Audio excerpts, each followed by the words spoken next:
that upvote button. I would really appreciate it. The link is in the chat if you want to join in. We got some breaking news. Got some breaking news in the watch world.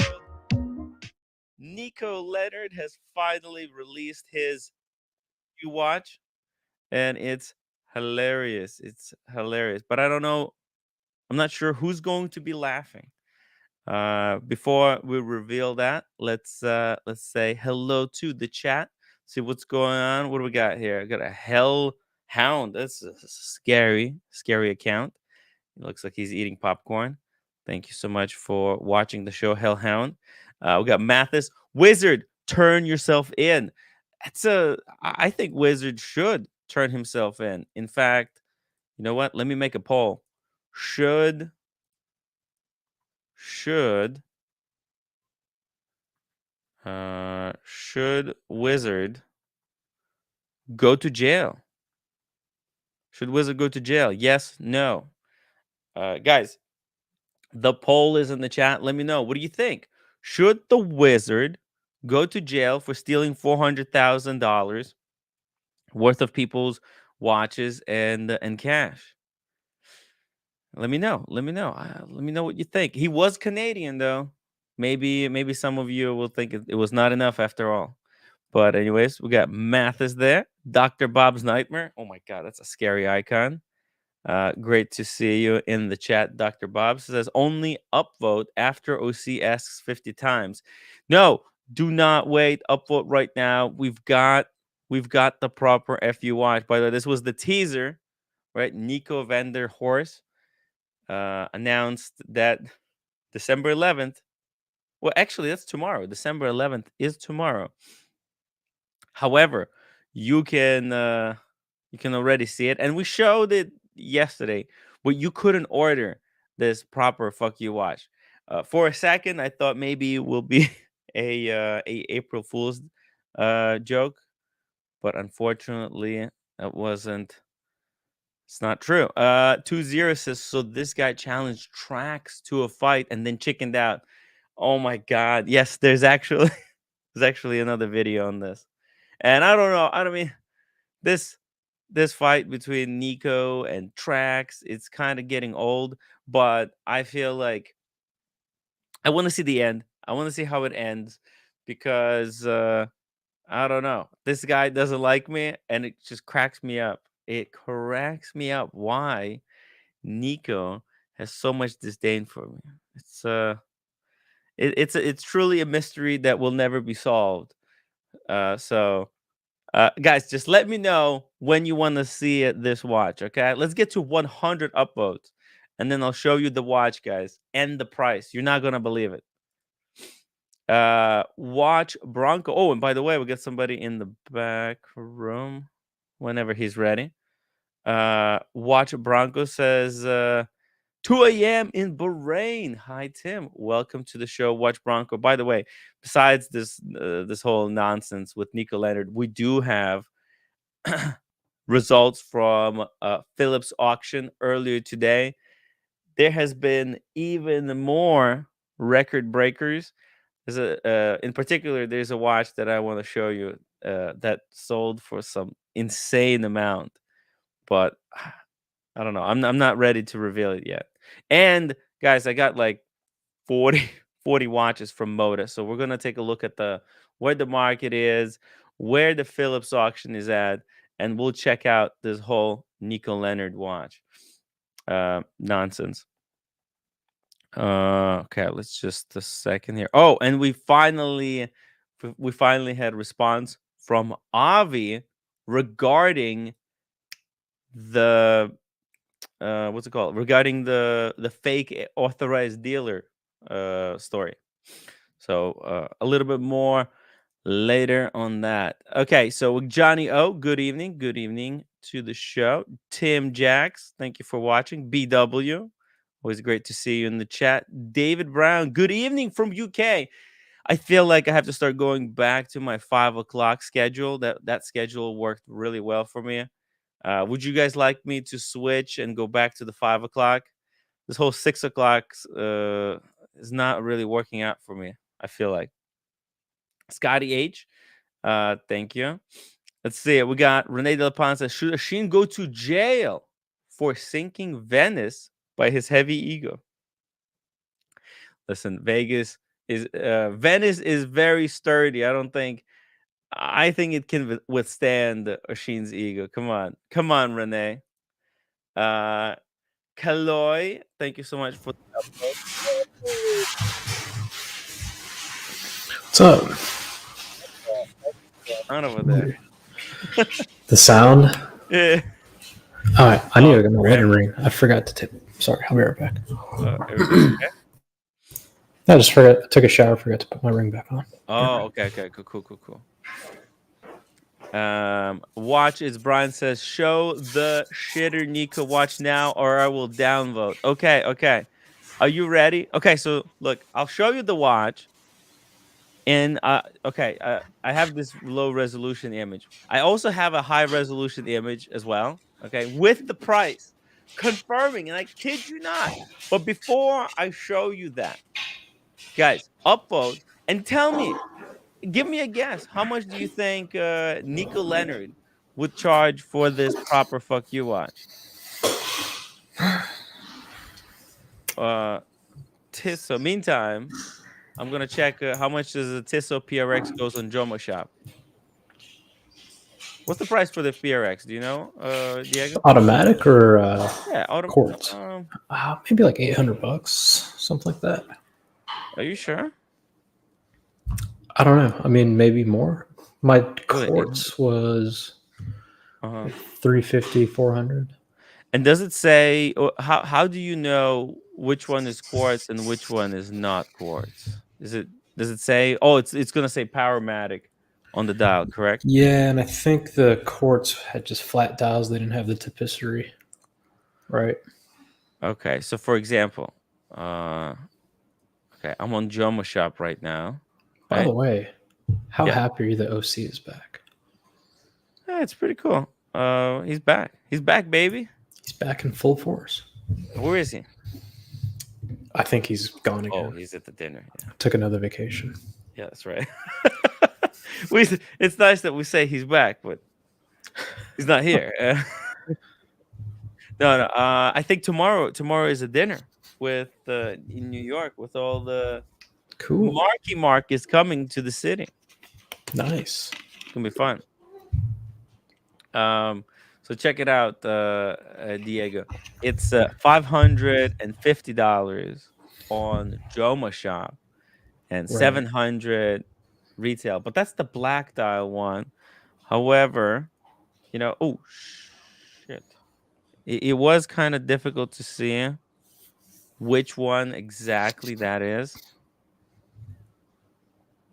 That could be black or blue, and I think it's most likely blue.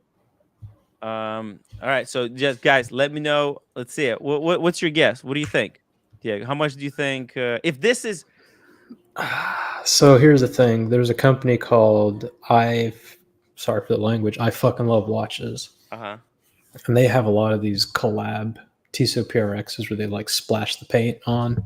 Yeah, the splash the paint. Those are very popular. They're pretty expensive. Too. They're pretty expensive. Big scam. So if this is the same thing, I mean, maybe $2,000. $2,000. Ooh, that would be a lot. I don't know. 1,500. Yeah. I think actually you're very close. Let's see. People are guessing over here. We've got 800 pounds, 300 pounds if it's quartz, 500 pounds. David Brown, 4 CDs said 600. Nico's watch is quartz. Oh no! Oh, Diego. What's wrong with that? Oh, it's quartz. What do you mean? What's wrong with that? It's probably cheaper for him to make. It's probably cheaper for him to make. Yep, it's exactly right. So this is the website that he used. One Off Ltd. Well, anyways, when you input all of your information, this is what you get. Oh shit, he's right. It is quartz. And it's $1,000. Oh, it's 1,000. No, it's 1,000 Great British fucking pounds. Tax included. Nice. I mean, still, that's a lot of freaking money. Holy shit. And it's not even a purchase, it's a pre-order, which means they're so skeptical that they might not be able to sell these watches that they weren't willing to manufacture them before trying to sell them. So this website, it's just going to take orders, and they hope to be able to sell 100 pieces. Yeah, because you probably have to have like a limited order in order to actually manufacture, and that requires a down payment. Well, I think all they're going to do is they're going to take this money, they'll buy quartz PRXs for $350 each, and just take them apart in the back, paint the dials, you're done. Really, this is this literally they might not be. This is just so everybody's clear. This is not an authorized collab. This is not like Ed Sheeran, John Mayer doing a G-Shock limited edition.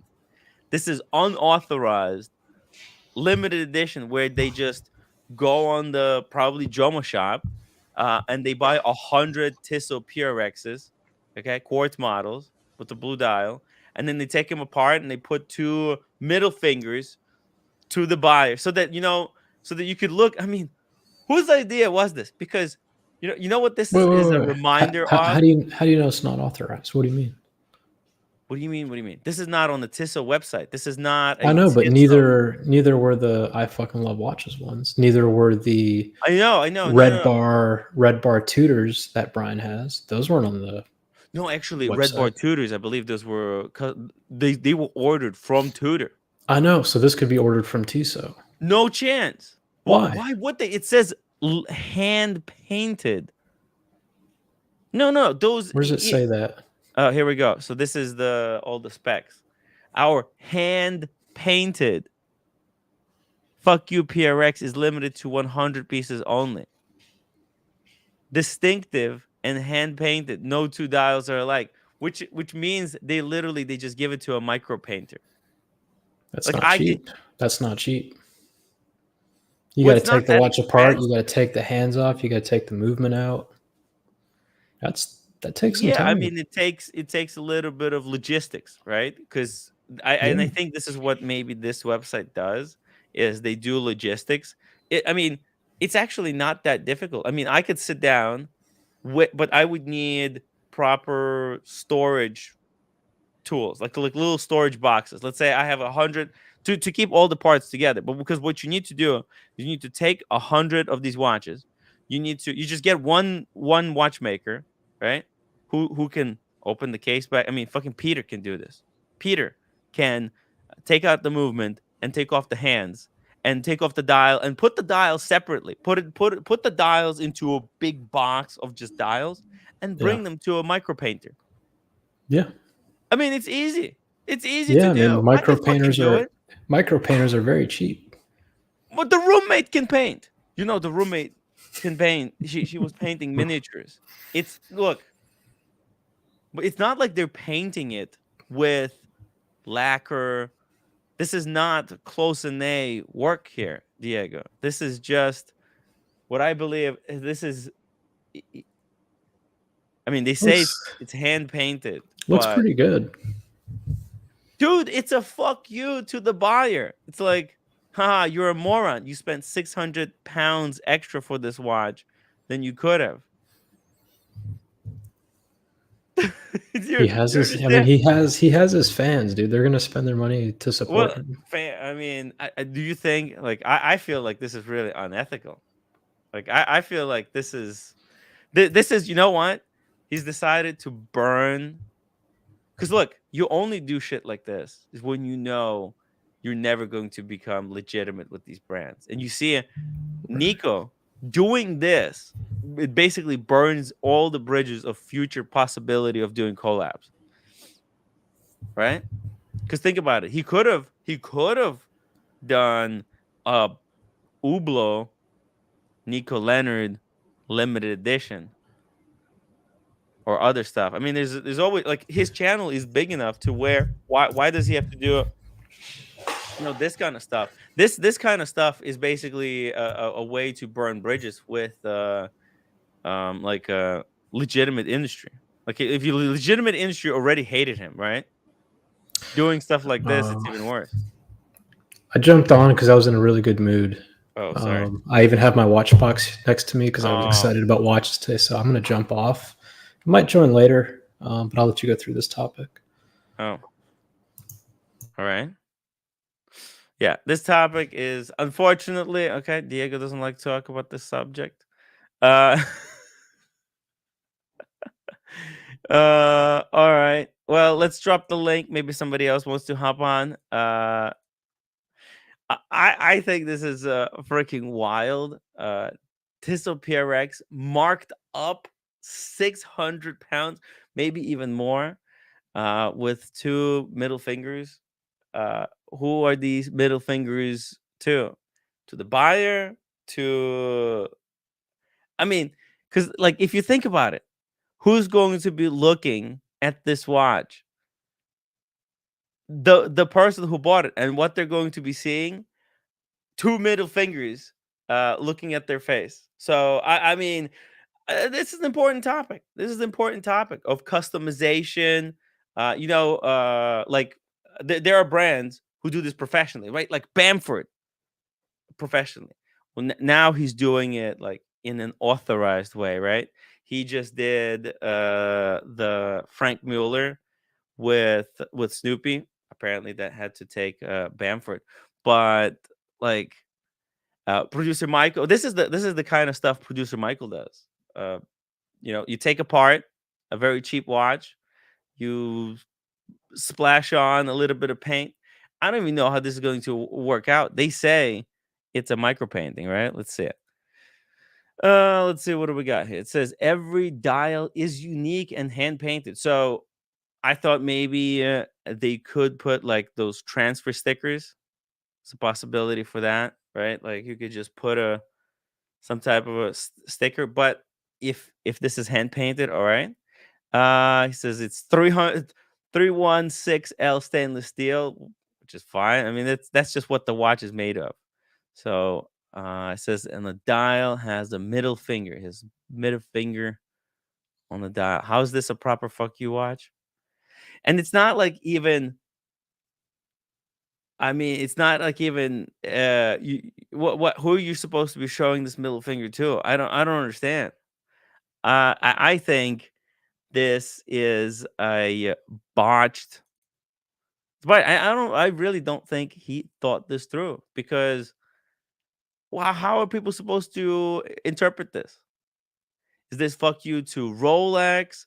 Because right, why does Nico call Hublot right like a shit brand?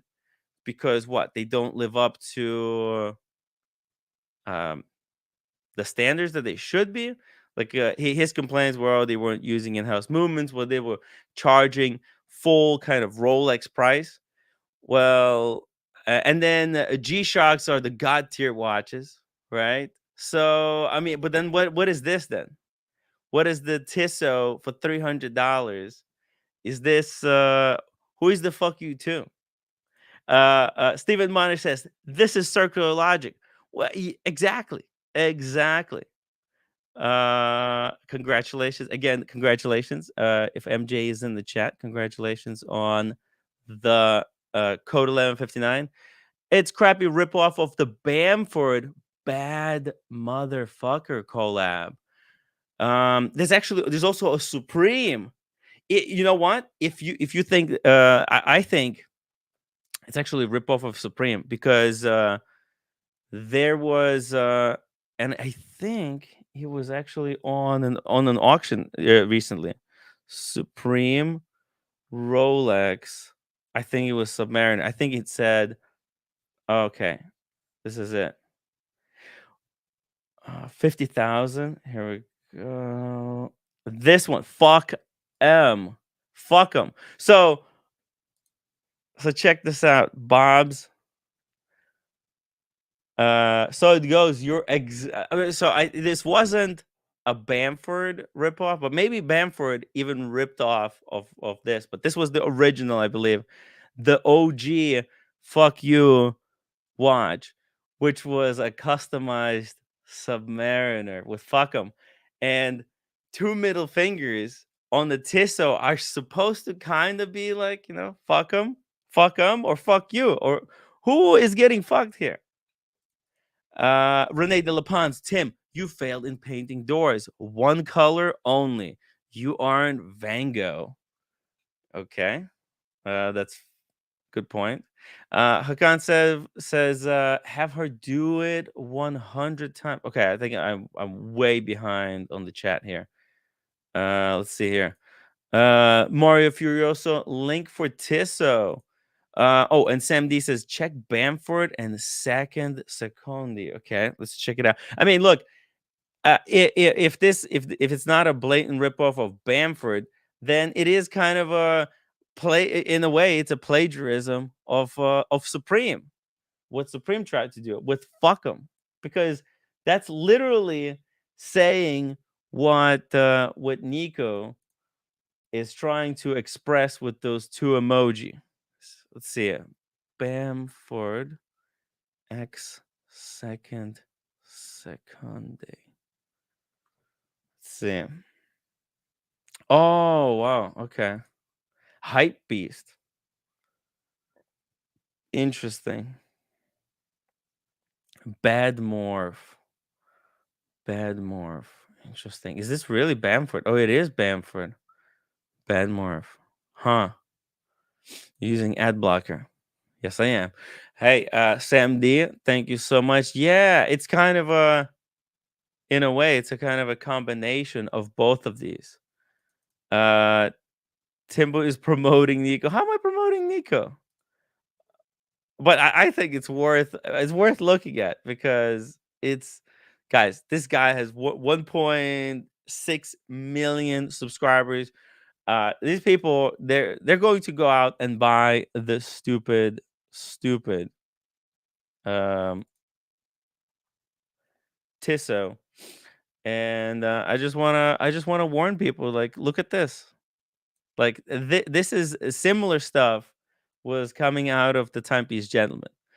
We're gonna see more of this kind of level of shit. That's why I don't want to do my own watches, right? Remember, people keep trying to push me to do your own Tim Wright watches, and I was like, no. It would have to be an actually proper watch, not like an illegitimate, you know, almost a bootleg, unauthorized version of Tissot. Weird stuff. Anyways, link for Walt Disney legal department, uh, and send the link for Fuckum. Look, it's Fuckum. There's also this one, bad motherfucker. Ryan Singer, thank you so much for the upvote. Let's see. Sean, Tim, so what? This isn't newsworthy. What do you mean it's not newsworthy? They're going to sell this.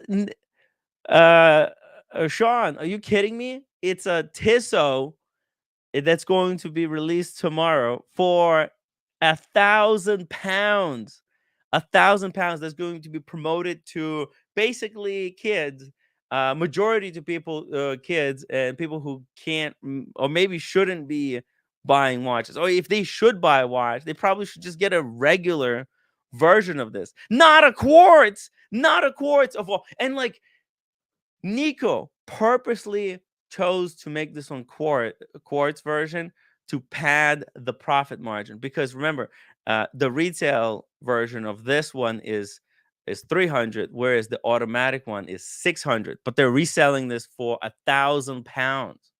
So by going the quartz route, which is like it's not even proper watch. We love our automatic watches. I love the automatic watches. I'm actually wearing the Rolex Submariner right now, and I don't understand why You know, like this guy who's supposed to be this watch expert. All of these guys, you know, they're watch experts. Yet here they are, shamelessly shilling garbage. This is garbage. Okay, this is what they're going to use to pay off the stupid Ferrari that he doesn't need. All right, this is just another TPG kind of bullshit, and it's really sickening. I mean, honestly, Sean, I know maybe you don't care, but this is like Portnoy on steroids. Hey, Daniel. What's wrong, Tim? What's wrong? Oh, this watch, it pisses me off because how is this a proper fuck you watch? Explain it to me. This is F what- you. Excuse me. I just want to make sure there's no green leaves in my teeth. I don't want to be embarrassed again. Hold on. Let me just get full Am I screen. Let me okay? check. Make a smile. No, I'm it's good. okay? It's good. Okay, Looks thank beautiful. God. Thank God. Listen, I don't know if this is a good analogy, Tim. I was trying to do the dishes when you were screaming about Sorry. robbery and all that stuff, and I thought, what the Robbery? heck? What? There's no robbery. Well, not robbery, but I'm talking about scamming, robbery. something like what goes on in Rio. Yeah. In Rio. So the analogy, well, I sent you that thing to your Oh, WhatsApp. yeah. I saw Remember that? Okay. that, So yeah. so the analogy is I'm not a sugar daddy, but if I was a sugar daddy, I would want to be a sugar daddy to a real young lady, not a one moved by AI technology. So that's my analogy. Oh my God. I hate AI. Really can't stand it. Yeah. Sergio says, Tim, Nico, and anyone else can do this. Yes, they can. I didn't say that this is illegal. I just said I'm trying to say that this is going to be hyped up as, think about it, limited edition. Right? What does that imply? What the fuck? It's limited to 100 pieces, Daniel. What? What? No way. I'm limited too, Tim. Tim, I'm a limited edition also. Daniel, they're but not going to make more than 100? Are you kidding me? Yeah. What's so special about this 100? Like, is it special quartz? I mean, what's the reasoning here? It's just Tissot with 500 pounds markup. I know, but let's just swallow a little bit of the Kool-Aid. What's the reasoning behind it is what I'm asking you. It's just a money grab. Special quartz? What? Mark at 5493 says, oh geez, this guy again, not funny and not a watch expert. Are you a fucking Nico's supposed to be a watch expert? Is this what watch experts do? Rip you off? Like, this is a straight up rip off. No, he's referring to me. Okay. No. He's referring to me. Okay. He's just saying I'm just being me. I'm not, I didn't claim to be a watch expert. Nico claimed to be a watch expert. So what's special? Is it a special high-end quartz? I mean, what's their reasoning here? Hold on. We got Sean, can you hear me? Good afternoon. Hey, Sean. Also, we got a no fault. Who's no fault? Hello? What's up, man? Oh. Hey, what's up? Nico's a piece of shit, huh? Oh, well, you know what? Sean disagrees with me that maybe this is not worth talking. Timmy, my whole point is whether this is a cheap promotion or a tasteless promotion or whatever it is, however you want to look at it, really is not newsworthy to me. Well, it's a money grab. It's a money grab, Sean. Let me just say, I'm driving. I'm going to cut off. I just want to say, Nico is a piece of shit. And everyone needs to realize that. Go to his YouTube. Everything's fucking negative. A proper watch. This is what he's saying to all of you. This is what he's saying. This is a proper watch. Boom. That's a fuck you. Oh, that's a Seiko. That's a like a limited edition Seiko, right? It's a $4,000 Seiko, which to me is a holy fucking shit watch. Because why would you buy that? But why would I spend $2,000 on a fucking Tissot hand painted? Nico, go fuck yourself. Thanks for having me, bro. Hey, thank you, no fault for that message. Exactly. You know, Sean, because look, the thing is, this guy, he's got a lot of influence in the watch space, right? He calls himself and titles himself as a watch expert everywhere. And I just have to say that, like, listen, people have been convinced that this guy watch expert. You don't have to be a watch expert to be able to say that that's not a fuck you watch. This is a fuck you to everybody who buys this watch. It's just a grift. This is just a money grift. There are so many legitimate luxury brands out there that they put their logo or something stupid on a worthless piece of T-shirt and sell it for $1,000. This, I'm not saying this is good. I'm not saying this is in good taste. I'm saying if somebody wants to pay for that, and in your opinion, they either don't know or they don't have good taste, then let it be. I'm just saying the rest of us that are here for really good watch content, talk about stuff that gets your juices going. This is not newsworthy. That's what I'm Well, saying. I think this is this. It's important to call this out.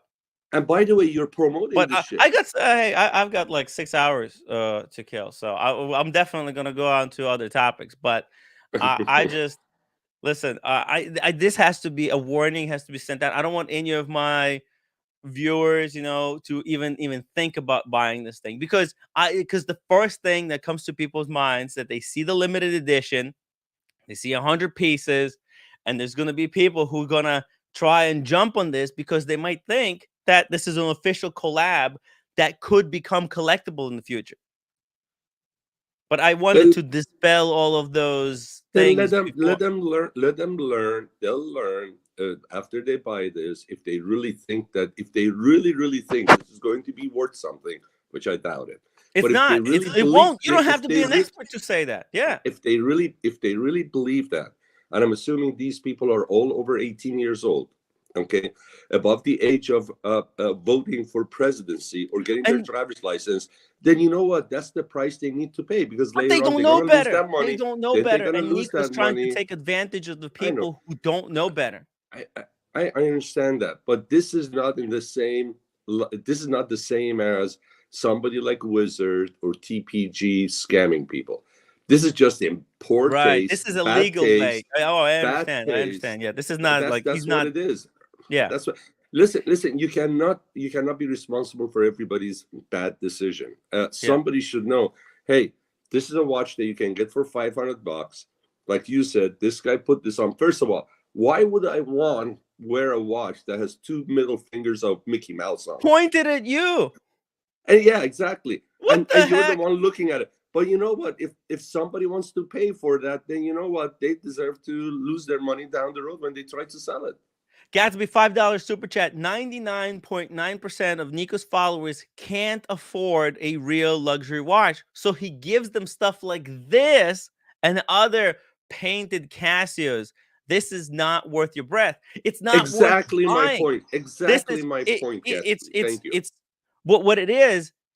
It's worth me pointing it out. It's worth letting people know, or at least my segment of my viewers, to stay away and that I disapprove of stuff like this. Do you know what's worthy to talk about? Do you know what's worthy to talk about? Talk about a G-Shock that went for $310,000 during today's auction. $310,000 G-Shock. Yeah. That money went to charity. Yeah. That's newsworthy. That's pretty cool. Prada, $38.5 super chat. Tim, you're spreading a little bit of hate. You make really good watch content. Stick to it. This topic's not worth it. Upvote. Look, I don't know if I'm spreading a little bit of hate. I'm trying to save people from buying this watch. Okay, Tim. I got that. If you just made that point and you got away, yeah. But if you stay on a little bit too much, it will be a little bit soy type or soyish, I would say. Yeah, well, and that's the conclusion. I'm not trying to dwell on it, but it kind of exploded now.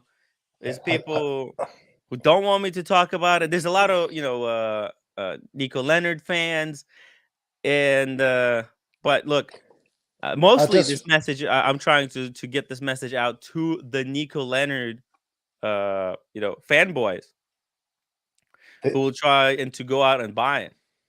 They're out to the nightclubs right now, Tim. Let me just say, just ditto to what Sean said a few minutes ago. When you do negative talk about or maybe rightly so, criticize aspects about this. Dude, Nico that will Leonard's bring. entire YouTube Well, channel is negative talk. What is No. it like? There's no like. I'm not doing negative talk. I mean, let's go to his No, channel. but What is he you don't know talking where I'm about? going. It's You all don't know where. negative talk.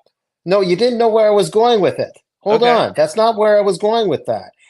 I didn't use the right phrase. Whatever you're saying to people, don't buy this watch. Whatever. I don't mean negative. What I meant was you're giving the watch more popularity, even if you're saying, hey, don't buy this thing.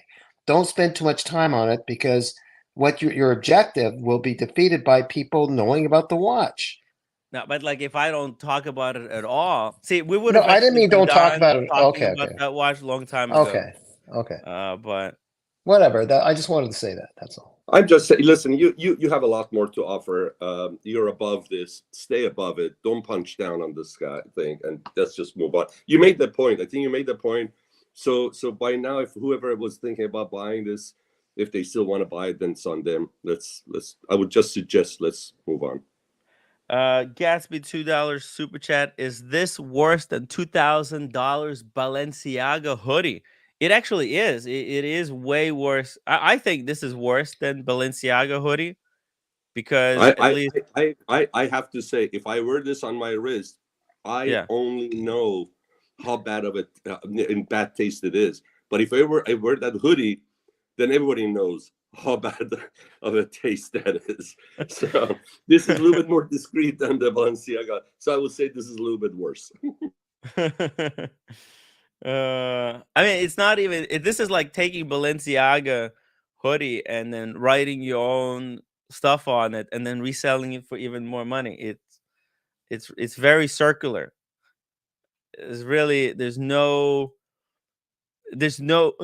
productivity has been created through this watch. It's just can I also suggest that probably you talking about this, you're probably gonna help this sell out. No, one here is buying. Come on. Type 1 if you're planning to buy a PRX now that I talked about it.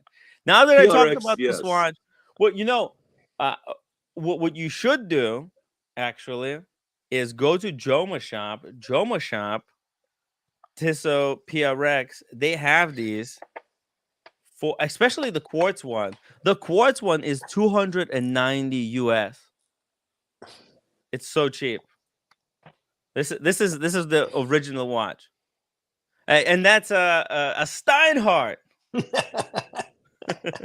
Go for this at least, we should see. This is what he should have done. He should have taken these watches that are absolute garbage, and then painted something on them, and each one is different. At least, you know what? Maybe that would be a way to recycle some unwanted watches. But this way, you're taking 100 perfectly good Tissot PRXs and ruining them by putting 2 middle fingers on them. How am I jealous? Hot horology. Why would I be jealous? Timmy, so insane. Do you know what's worse than wasting 900 pounds or almost 1,000 pounds on this? Do you know what's worse? What? Even talking wasting about 39 minutes. Yeah, talking about it. Well, it's fantastic that people in the chat think that I'm somehow. How many people are watching? 256 people. Okay, so hold on a second. Don't go anywhere. 200 and what? 256.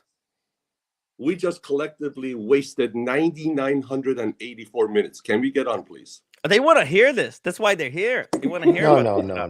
If you take 39 times 256, that's almost 16 minutes shy of 1,000 minutes. Yeah. Let's get on. Yo, no fold is back. Are you guys serious, man? Talk about this more. This guy's a piece of shit. All of you are fucked up, man. Sean, are you serious, bro? You don't want to talk about this garbage? He talked about this it. This is a 10-pound bag of shit and a 5-pound. Then you should get off then, because obviously Tim's onto something. People should spread the fucking hate, because this guy's a piece of shit, man. Okay, that's fine. Listen, we have opposing views. I don't ask you to get off, so please stay on and talk your opinion, just like anybody else. There are more people on the chat. There are more people on the chat saying, "Let's move on." And as a matter of fact, you know what? It's anybody's opinion. So with all respect, say your piece, be respectful, Is and this move your on. show? Is this your show? Tim, can I say what I want or Definitely, it's not? not Yeah, no, yours. no. Everybody Definitely, can it's say not yours. whatever they want. Definitely, it's No not fault. yours. You're free to say whatever you Let me want. tell you Definitely, it's not something. yours, brother. Yeah. This, yeah. Here's the thing, man. You're telling them to move on. It's not even your show. Okay? This is a Well, 10 no. I pound mean, people have their opinions. No fault. Why do you think I should talk about this more? because he's a fucking fraud, bro. Who is this? Like who? Uh, Nico? Like I bet you half of his shit is paid for. All of his viewers, like you said, 99.9% of them can't afford a real watch. And they And he shouldn't wants be. it. They should just be buying this watch. They should be buying the original, the without middle finger version. And that's all I wanted to say. I mean, I don't understand why people say this is a toxic topic or that it's hate. Because This is just like, he's toxic. Have you ever looked at his YouTube? oh It's yeah, the Nico whole Leonard is thing's like the fucking most toxic. Sean, Nico Leonard is like the most toxic person on YouTube, and he's turning. This is a straight up grift. I mean, look, people are saying, this is not technically robbing people, but it might as well be taking 600 pounds from everyone who buys this watch and pocketing it for themselves. I don't disagree. It's in bad taste, and this is worthless watch. I don't disagree with that at all. It's just that I'm saying, listen, you said your piece. I think everybody understands it. Most of the people that are watching this, they know. People that are gonna buy that watch, quite frankly, What are you saying? They're not Excuse me. watching. Let me 5 talk. minutes Let me ago, talk. Let me talk. 5 minutes Let me ago, you talk. just said Let me it doesn't talk. matter if he Let talks me about it or talk. not. Go Let ahead, me bro. Go talk. ahead. Go Let ahead, me bro. talk. Go ahead. Yeah, let me finish. All right. So the people that are going to be buying this watch, and again, I apologize to everybody that's just heard me raise my voice. My It apologies. does also. All right. But listen, anybody that's going to buy this watch, okay, more than likely doesn't enjoy Tim's show. It's probably is not on this stream, but I'm good. Tim brought it up, talked about it just in case, and also for the rest of us to know what kind of promotion somebody that's driving a $500,000 Ferrari and it's got over 1 million subscribers, what a tasteful promotions he does for whatever reason that he's doing it. That was said. My point is, right now we're nearing 45 minutes. How much more are we going to talk about this? That's all. As long as Tim wants to. As long as he wants to, man. That's the problem. Okay, that's fine. That's his show. You know what? Okay. Hello. I'm not going to be as kind. I'm taking issue with the way you're talking to Sean. He said 45 minutes. He wasn't knocking Tim. He was giving an opinion, and you're acting as the God King to tell him to get off the show. Well, he didn't say get up. I didn't say anything. I don't even know Sean. All I know is that he's No, on here saying, "Don't talk that's about what you it." said. Okay, No, that's what you said before. Okay, he just said, "Hey, maybe some of the people are going to buy it." Listen, capitalism is fine. He can make his money, but if you're robbing the people, that's whole nother thing. He talks about this and talks about that. This is shit. He makes fun of all these watch brands. It's because he'll never be like Grand Seiko, for example. He'll never have that in his life. So he's got to make fuck you watches for fucking retarded ass people on the internet to buy. That's all I wanted to say. Okay, but a lot of people agree with that. But you're getting on to just keep talking about this. This has been 40 minutes on this. I enjoy hating on Nico. How about that? It's up to Tim. No one's telling him he's got to stop. These are opinions by people in the chat. And Sean just made an opinion. He's also in agreement with most of what you just said. Listen, Sean, I'm not trying to be rude. I don't even know you, bro. So I apologize to you. But at the end of the day, man, if he wants to talk shit about this, I encourage it, because that's all this man's ever done since his existence on the internet is just talk shit about people and their companies and this, that, and the third. He's a fat piece of shit. He ruined a lot of other people's lives. He attacked what he did with the Sheen, right? With the harassment that he put a Sheen through, all the things that this guy has done. He's a very shady character. And I feel like, listen, guys, why should he do, like, this is a watch. Look, okay, maybe when people came to me and said, like, hey, you're a little bit too hard on Dave Portnoy. After all, Dave Portnoy, he just takes a bite of pizza, and that's all what he knows how to do is eating pizza. So I was like, okay, you know what? Fine. Let's just lay off. He didn't know.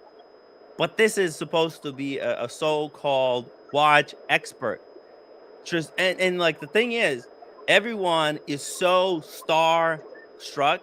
Everybody thinks that, oh, because this guy has 1.6 million subscribers, you can't say anything bad about him. You can't say everybody, because everybody wants a little bit of that clout themselves. Like somehow, Bro, they're painting a fucking octopus. Yeah. On a Casio and charging how much? Sean, how much? Do you know? I'm sorry, what's that? Say that again, please. Do you know? Have you ever looked at the IFL watches? No, I haven't. No. Pull it up, man. Pull it up with the octopus. IFL. Yeah. Oh yeah. This is what Diego was talking about. IFL watches. Yeah. Yeah. This is okay. a crazy scam. Yeah. Look at this. This is nuts. They're just basically buying a standard off the rack Casio, at bulk, and just painting it. Yeah, putting Tiffany blue. Yeah. This is his version of IFL. Yeah. But you know, we also got Bamford that does stuff similar to this at a higher price. Yeah, point. but I mean, they're doing it with quality though. They're not taking G-Shocks and doing that. The reason why he does this is because he'll never have a partnership with them. Right? I mean, right, exactly. I think Casio's not calling up Nico, are they? Unfortunately not. Exactly. So this is his way. This is what. By the way, Bamford actually lost because he started out customizing Rolexes, and because of that, he actually burned a lot of bridges in the industry. So he's been extremely careful trying to work with brands from this point on. Like he's on the fucking walking on the tightrope with these brands. I'll be honest with you guys. I actually put this above what Nico is offering. I mean, the two middle fingers, that's cartoonish, that's childish. If somebody's going to pay for that, I think I mean, if somebody's going to pay an extra 500, pay 100% premium just because there are hundreds of them, that just probably makes you one of the 100 idiots out there that wants to pay double that. But it's if somebody does it, it's on to them. That's Let me ask you a question. What if your kid bought it, or your cousin, or someone you knew, one of your best friends bought it? They're in bad taste, and there's no immunity, there's no vaccination above bad judgment and being an idiot for buying something like that. That if somebody bought it, they're in bad taste. Okay, but if they bought now some of these people that are gonna buy this, doesn't matter what he puts out, they're gonna be buying it just because they're fans of his, right? They want to just support him. They're fanboys of Nico. That's a lot of them just gonna buy it no matter what garbage he puts out there for sale. All right, Sean. So we both agree that the product's garbage, right? That was from the first second I jumped on. Okay, I'm sorry. I didn't hear you, brother. I'm sorry. Wait, here's the thing. That's okay. Go ahead. I was gonna say if it's bad taste if someone's buying it and you look at it and see it and you're like, ugh. What does that say about the person putting it out there?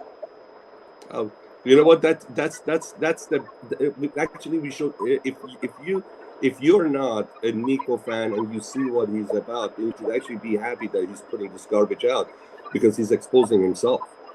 I was a Nico fan. How do you think like anyone else? I seen his shit. I'm like, wow, this guy's fucking funny as shit. He's awesome. But then all of a sudden it went to negativity, shitting on brands. How much can you hear of that? Yeah, I know. And here, that's my point too. That's another point is, hey, listen, we talked about it. Let's move on. Negativity at some point leaves a bad taste in everyone. So let's just turn it into something more positive. But it's good to bring it up. He brought it up, and I'm good.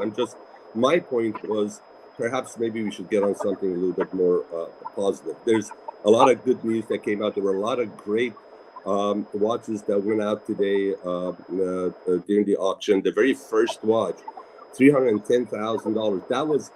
That was they spent more time on that G-Shock than they did selling the Paul Newman's Paul Newman. That says something. Okay, that's newsworthy to me. That's newsworthy. And I would imagine that's newsworthy. After we discuss this, if we get on, I think that'll be something fun to discuss. But listen, man. Hey, listen. No hard feeling here. We all get passionate. We all have. I think we're all on the same road, but sometimes we pick a lane, but we're all going the same direction. So no hard feeling there. And hey, Daniel Katz, I appreciate you jumping on and saying that. But you know what, Daniel Katz, you, I, Timmy, and I believe most of the people on the chat, we are all going the same direction. We're just saying it a little bit differently. Yeah, yeah. I wasn't trying to step on anyone's toes, man. Especially, what's the other guy's name you just said? Daniel. I have no, bro. You know, I don't have problems with anyone. The thing is, I'm gonna let you guys go. But if you want to talk shit about Nico, Tim, you just let me know, man. Put me in the chat. I'll talk shit about this guy for 4 hours. Oh yeah, actually, I would love to do an interview with you regarding Nico, because you said you were originally fan, and then you turned.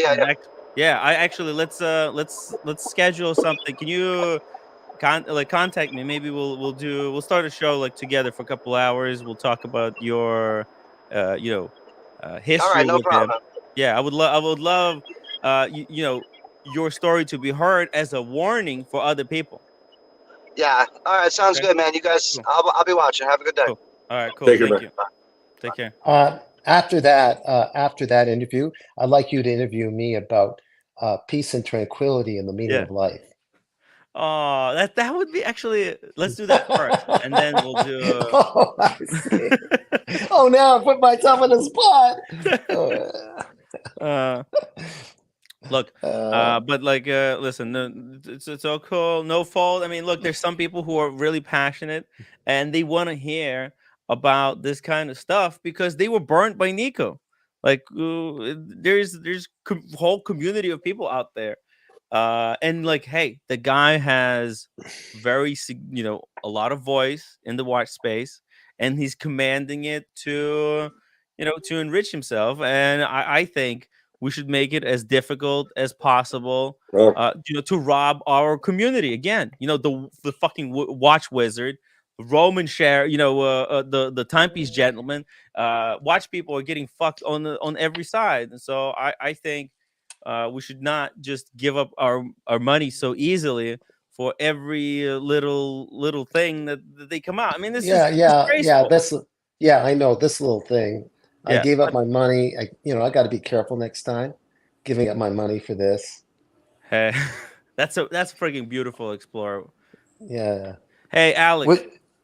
Good evening. Oh, hi. Hey, how are you doing? Hi, Sean. Hi, Dan. Hi, Tim. How are you doing? Hey. I could have been what? Yeah, go ahead, Alex. No, I just started to catch the show, the tail end of that other guy that jumped on. And I am an IFL victim. I have bought a watch from IFL Watches myself. No. Show us. Let me catch up with the super chats. I want to see actually your IFL watch. I think you've already seen it, but I'll show it again. All right. Okay. Let me catch up on these super chat, guys. Sorry. My watch channel, $5 super chat. Thank you so much. He says I think bigger news was reference 1655 that hammered for 18,000. That's nothing. Why is it so cheap? 1655. I even seen 1655 on. Look at this on European Watch Company. There's a 1655 for 18,500. What is happening? Why suddenly one of the most beautiful Rolex pieces has collapsed in price? Makes no sense. We'll keep following that. We got Colin Alsdair. Thank you so much, Colin. 20 pounds. Good work calling this behavior out, Tim. This watch demonstrates the contempt that the gray market have for their customers in general. Yeah. I think so. I think this is like like in a way, Nico selling himself as some type of a watch expert, right? Because I never called myself. They say Tim is a fake watch expert. Never called myself watch expert. Okay. Nico openly calls himself watch expert and then proceeds to make this. That's not what watch experts do. That's what expert freaking people like Grant Cardone and TPG. This is the kind of stuff that they do. Oh, but hey, there's 10 pounds off. Do act now. 10 pounds off, and there's a middle finger to you. I mean, it's like a sick, perverted joke. It's almost like they know they're fucking you, and they're doing it to your face so brazenly. Let's see. What is that? Wait. Oh, no. That's not IFL. That's a Hodinky, no? No, that's an IFL. Oh, is that a You got Tisco? glare, Alex. The way you're showing it's got glare. Yeah, it's the So stick. we can't see most of it. There, that's a little Is bit that better Oris? angle. It looks like an Oris. It's an Oris Divers 65 glow, but they've added more bubbles to it. And I see. A Tiffany. They call it a Tiffany Sky. That's ruined. That's basically a ruined dial. That's what it is. You need to get that shit replaced at the factory. Well, send it back to the factory to fix it. Yes. Now this was purchased as a gift to my wife.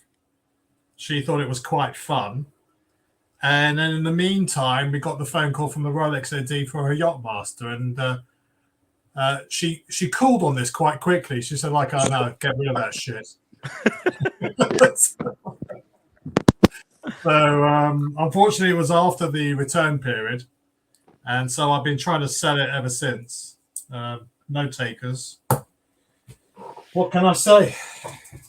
It's unsellable garbage. You're stuck holding a bag now. It's one of 50, apparently. One of 50. It's a piece unique, guys. A piece unique. Oh, piece unique. Is that how you advertised it? I might change the listing to do that. But I mean, look, if I can get what I paid for it, then no harm, no foul. I'm sure there's somebody out there that might want it. But you guys were talking about George Bamford again. Yes. And in context with what Nico Leonard has done with this Tissot quartz. It's a quartz, yeah? Tissot PR? Yeah, it's quartz. Yeah. Sorry, Dan, I'm boring you. No. I haven't slept in a few days very well, Alex. Oh no. Not what you said. No. Sorry to hear that. No. I think the issue with George Bamford, I think it's the delicious irony that you're as rich as hell. You want to buy an expensive watch, but you want someone to stick PVD on it, and I think that's quite cool in itself. But that's not what Nico's doing. He's using his clout. He's using his viewership to push TAT.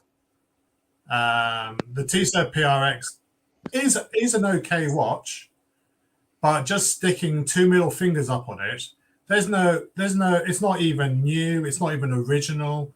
Bamford has done it before, So at least he's done it on stuff that for people that are so rich it doesn't matter that they, it's a genuine fuck you watch. Yeah.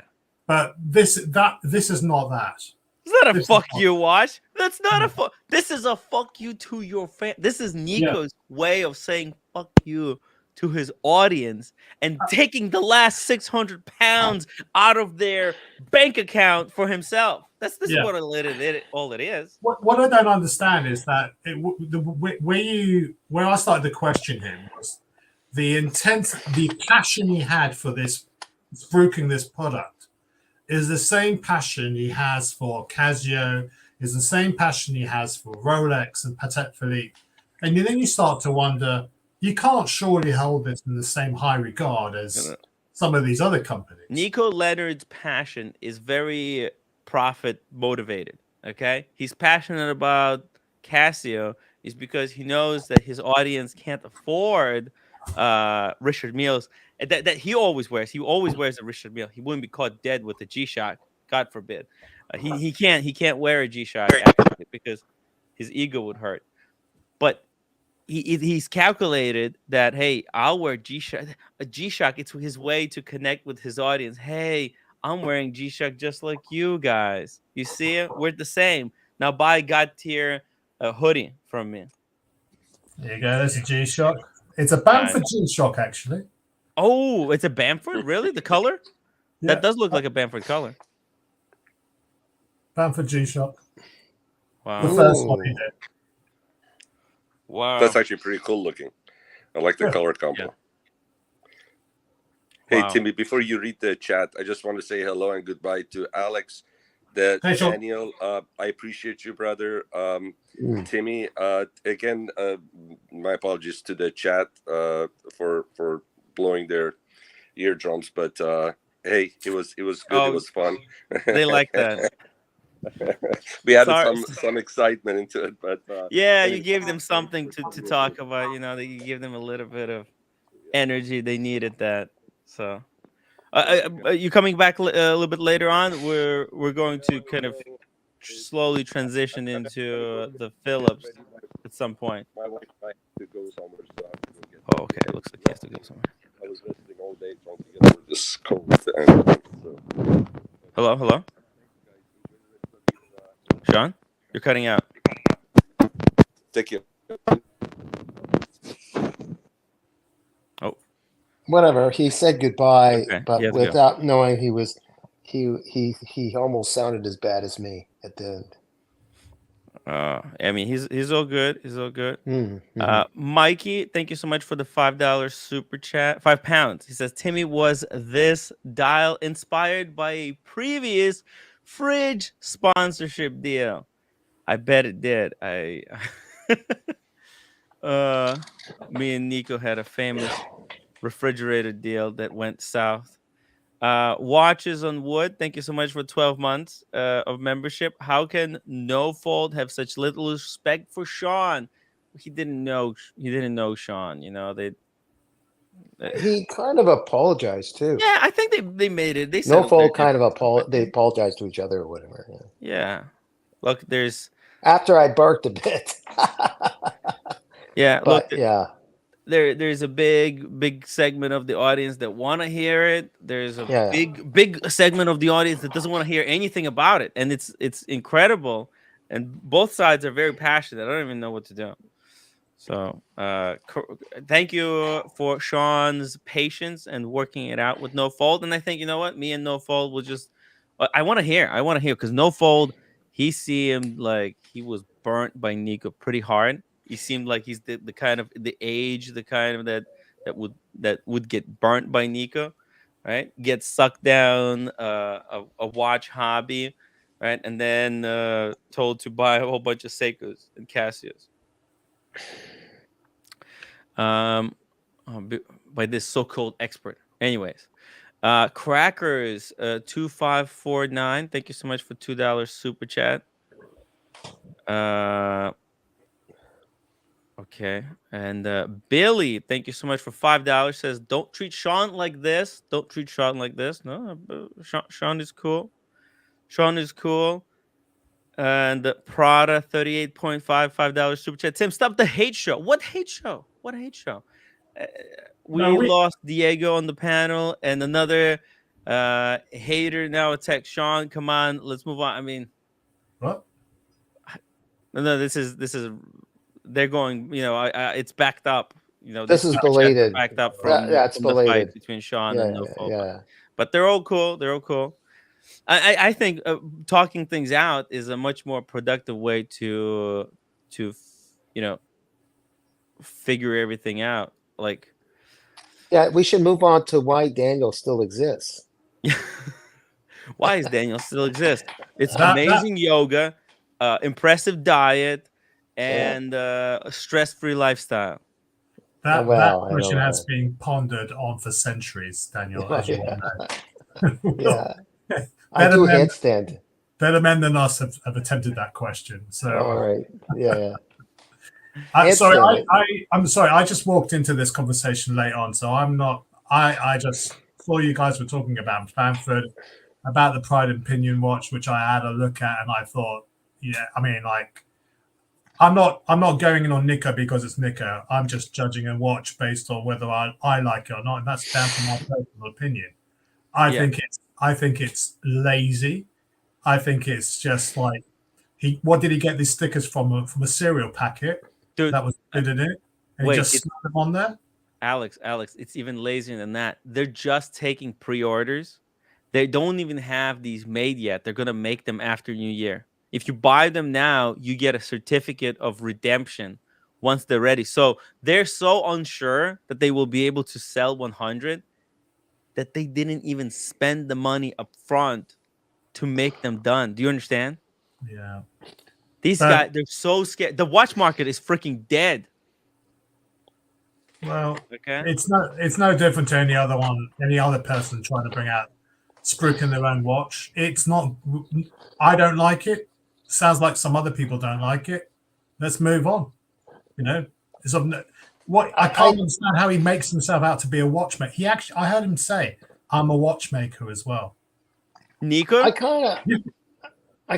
question the whole term. Way. Slightly off topic. I question the whole term, the FU watch.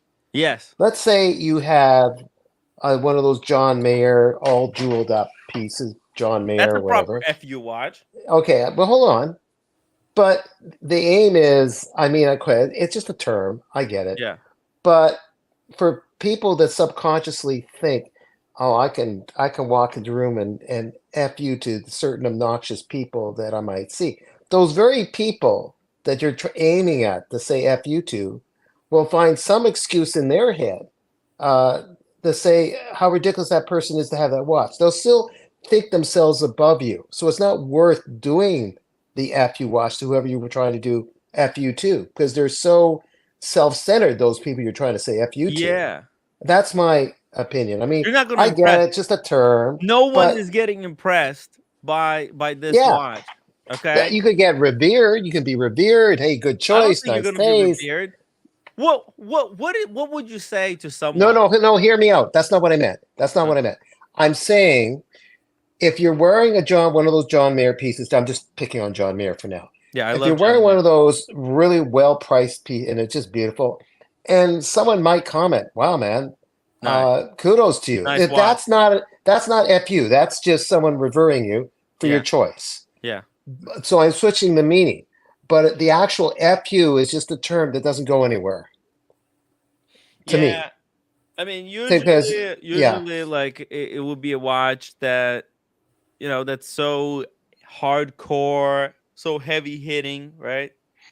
So obnoxiously expensive that it would make people want to puke when they see you, right? That's the whole point of the FU watch. Okay. Muhammad Ali's trainer way back when, before your time. Yeah. Muhammad Ali had a trainer with the spiked hair. His trainer, I mean his coach, whoever that guy was, his name was King. His last name was King. I can't remember. And I think he was, I don't get into trouble, but he wasn't the angel as far as coaching is concerned. I won't get into that. But apparently he had one of those watches that was just, what's it called? Iced all over the place. Just iced. He had a watch. He was at a talk show interview or something. No, he took a break from watching a rock concert and went out the back alley in New York at a major theater. Robbed then and there by a guy with a knife. What? Give me your watch. Yeah. And Mark King says, "Here, bro, take it then." And threw it over in the guy's direction. And with a smile on his face because it was totally insured. But still, that's a scary experience.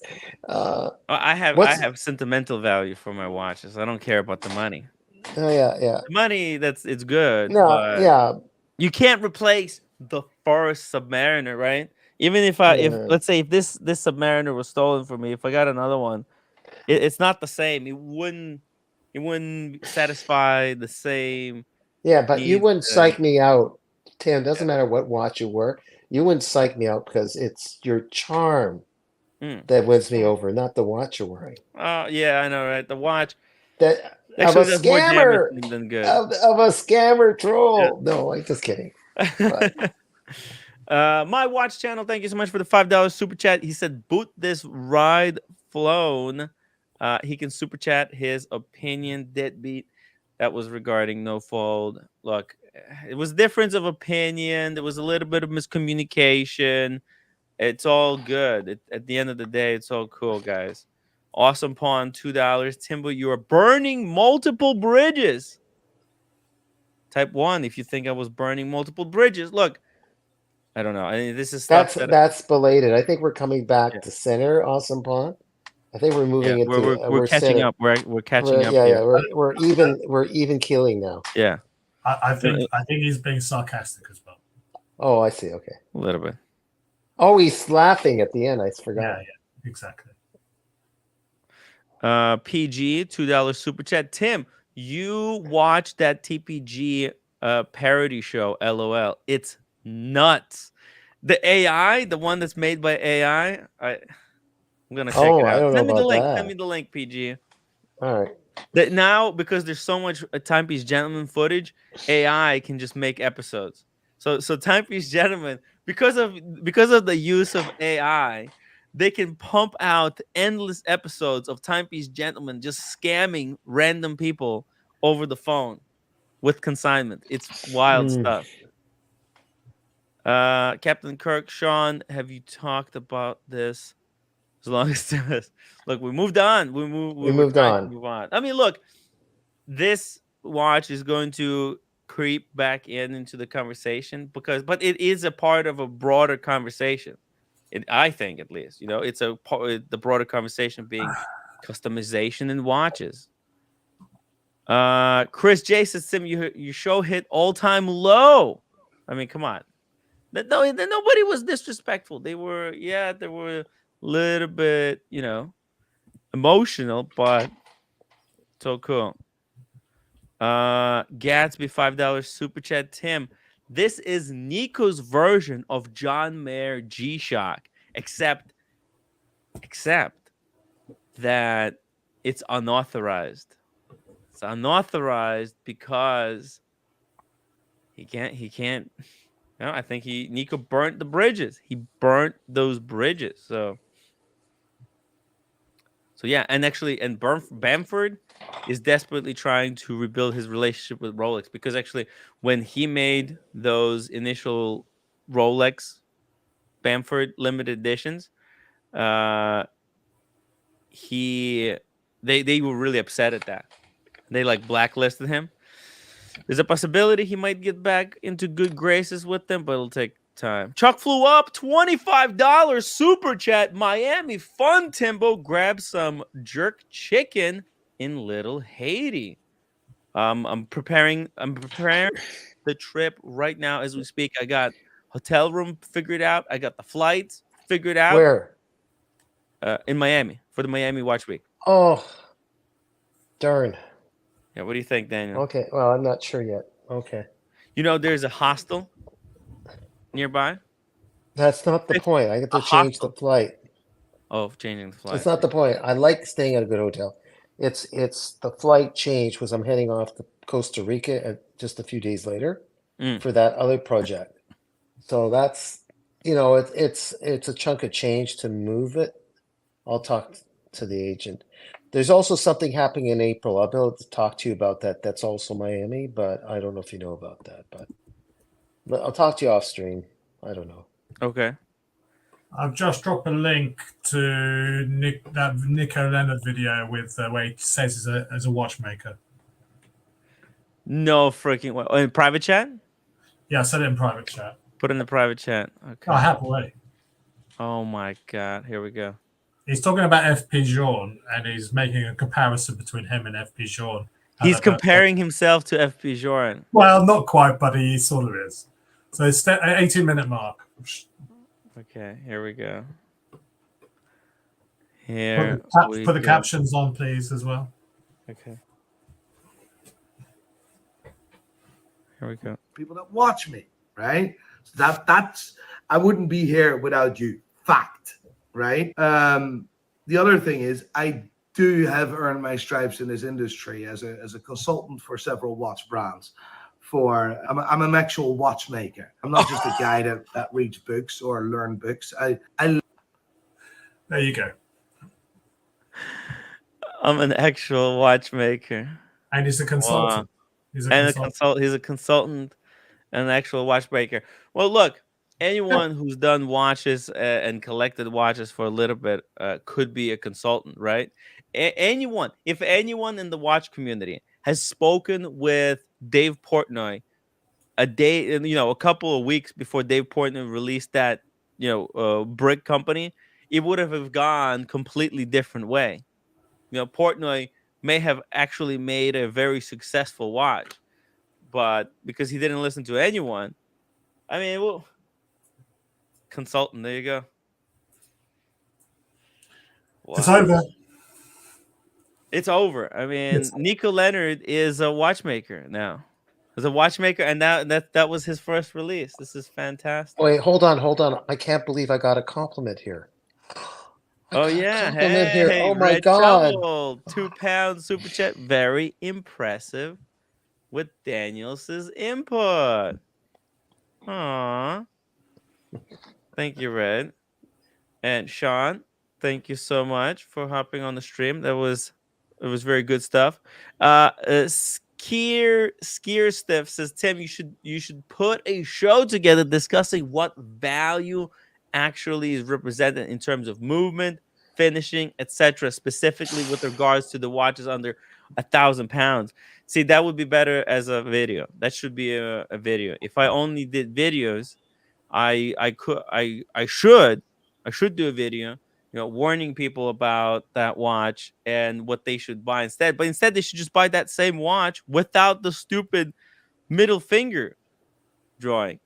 Andrew Volkovich, $2. Thank you so much. Timmy, would you wear that or a brick? Both crap. Ugh.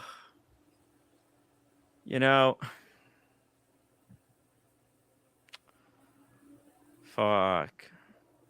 I think I would wear the Nico Leonard watch because it's cheaper. If I have to pay with my own money, I would take the Nico's watch because at least I'm not losing as much money. Wait a minute. But if I could get one for free, I would take the Portnoy watch because at least it's like an original. Like original is a stretch, but yeah. Yeah. I wonder, Andrew, is jumping off the plank an option between this option? Like, when the pirates force you to jump off the ship? Jump off the plank? Walk the plank. Would they make you walk the plank? That's right. That might be an option, Andrew, from either of these.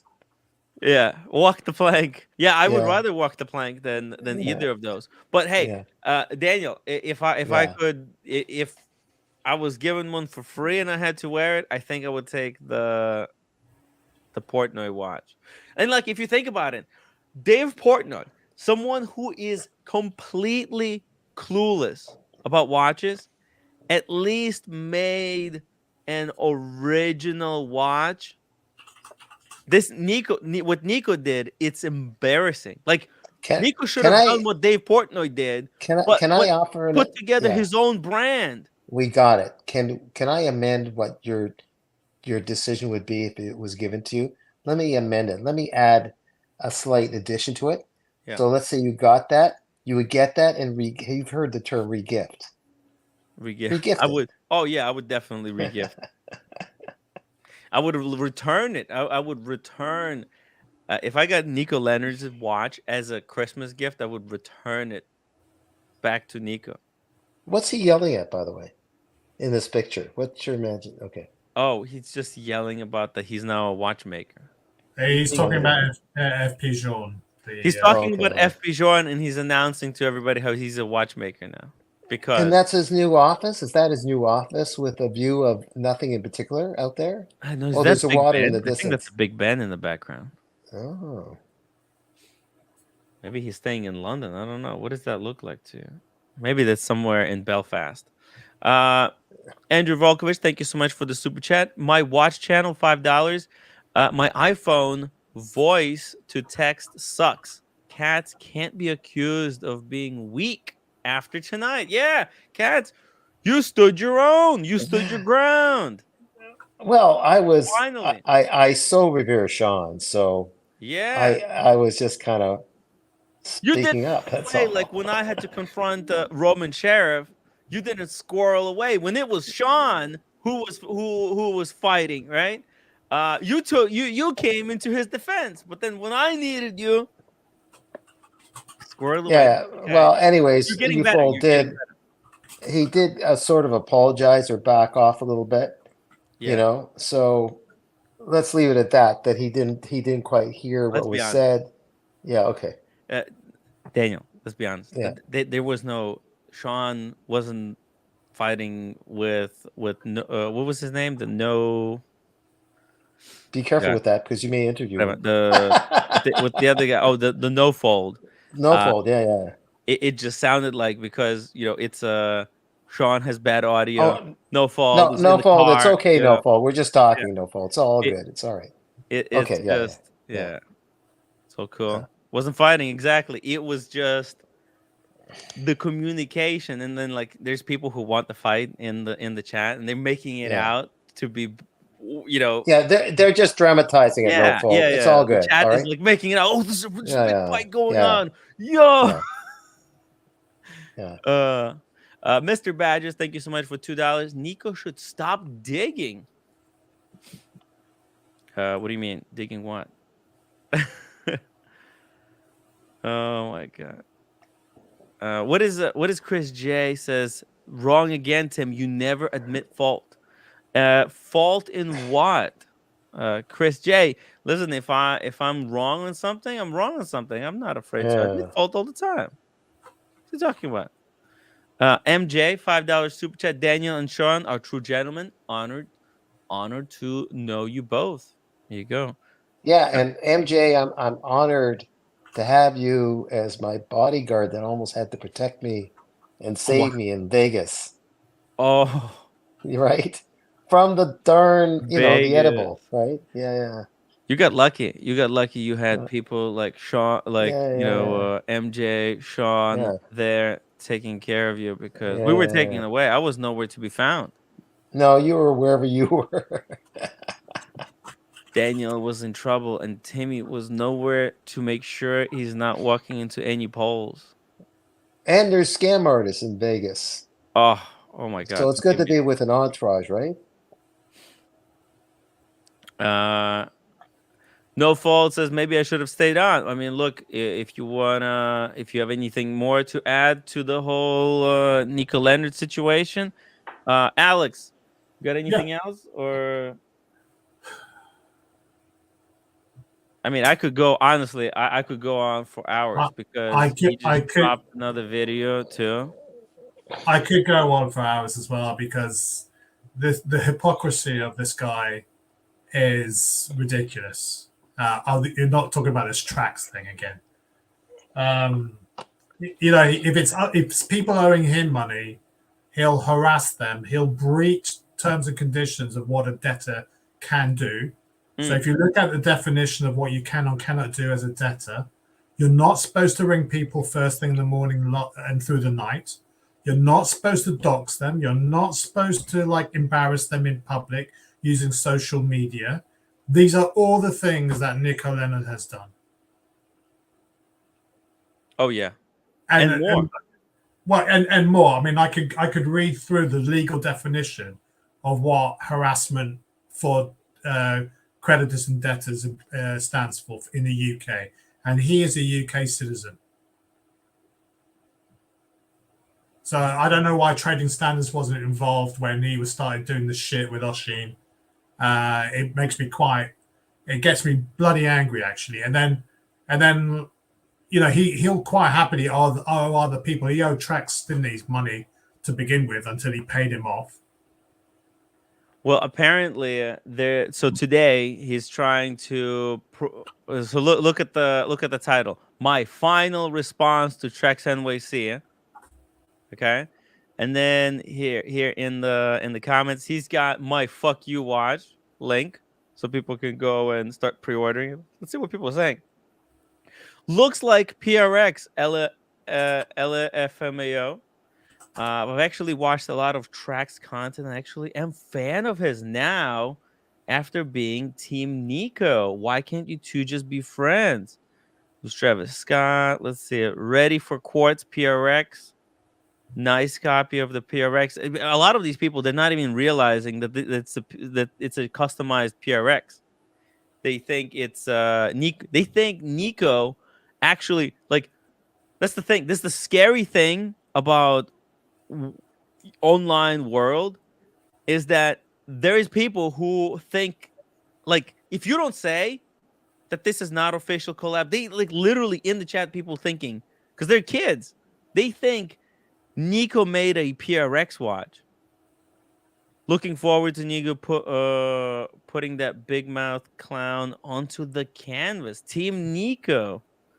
Let's see what else. I want one. There we go. We got someone who wants one. Smash that little tracks. Let's see. Can't handle tracks. I always see the proper shitter. No. Ooh, I've already seen, and it's a proper shitter. No thanks. Look, not everybody's buying this this watch, but I do want to know, what is the final statement that Nico wants to make on the whole Tracks NYC thing? Is he going to fight him, or he's not going to fight him?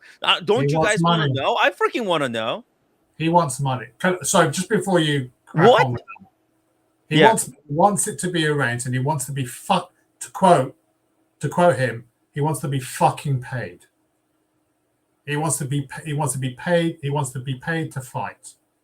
Wow. So Nico wants money out of this, right? He's not going to fight. Look, how is he going to pay for that Ferrari? You know, he's got 2 children. He's broking this Tissot watch that he hasn't got the balls to back up by actually producing them first and then selling them. Can I just by the way, just really quickly, quick question. Something was just sent to me. I'm trying to hey, these look actually very familiar, right? Like Mickey Mouse, yeah. Oh my god, they're actually Mickey Mouse's hands. How do you think Disney is going to look at this? Because, I mean, it's one thing to, you know, just draw God tier below PRX, right? Okay, that's your brand that you own. But I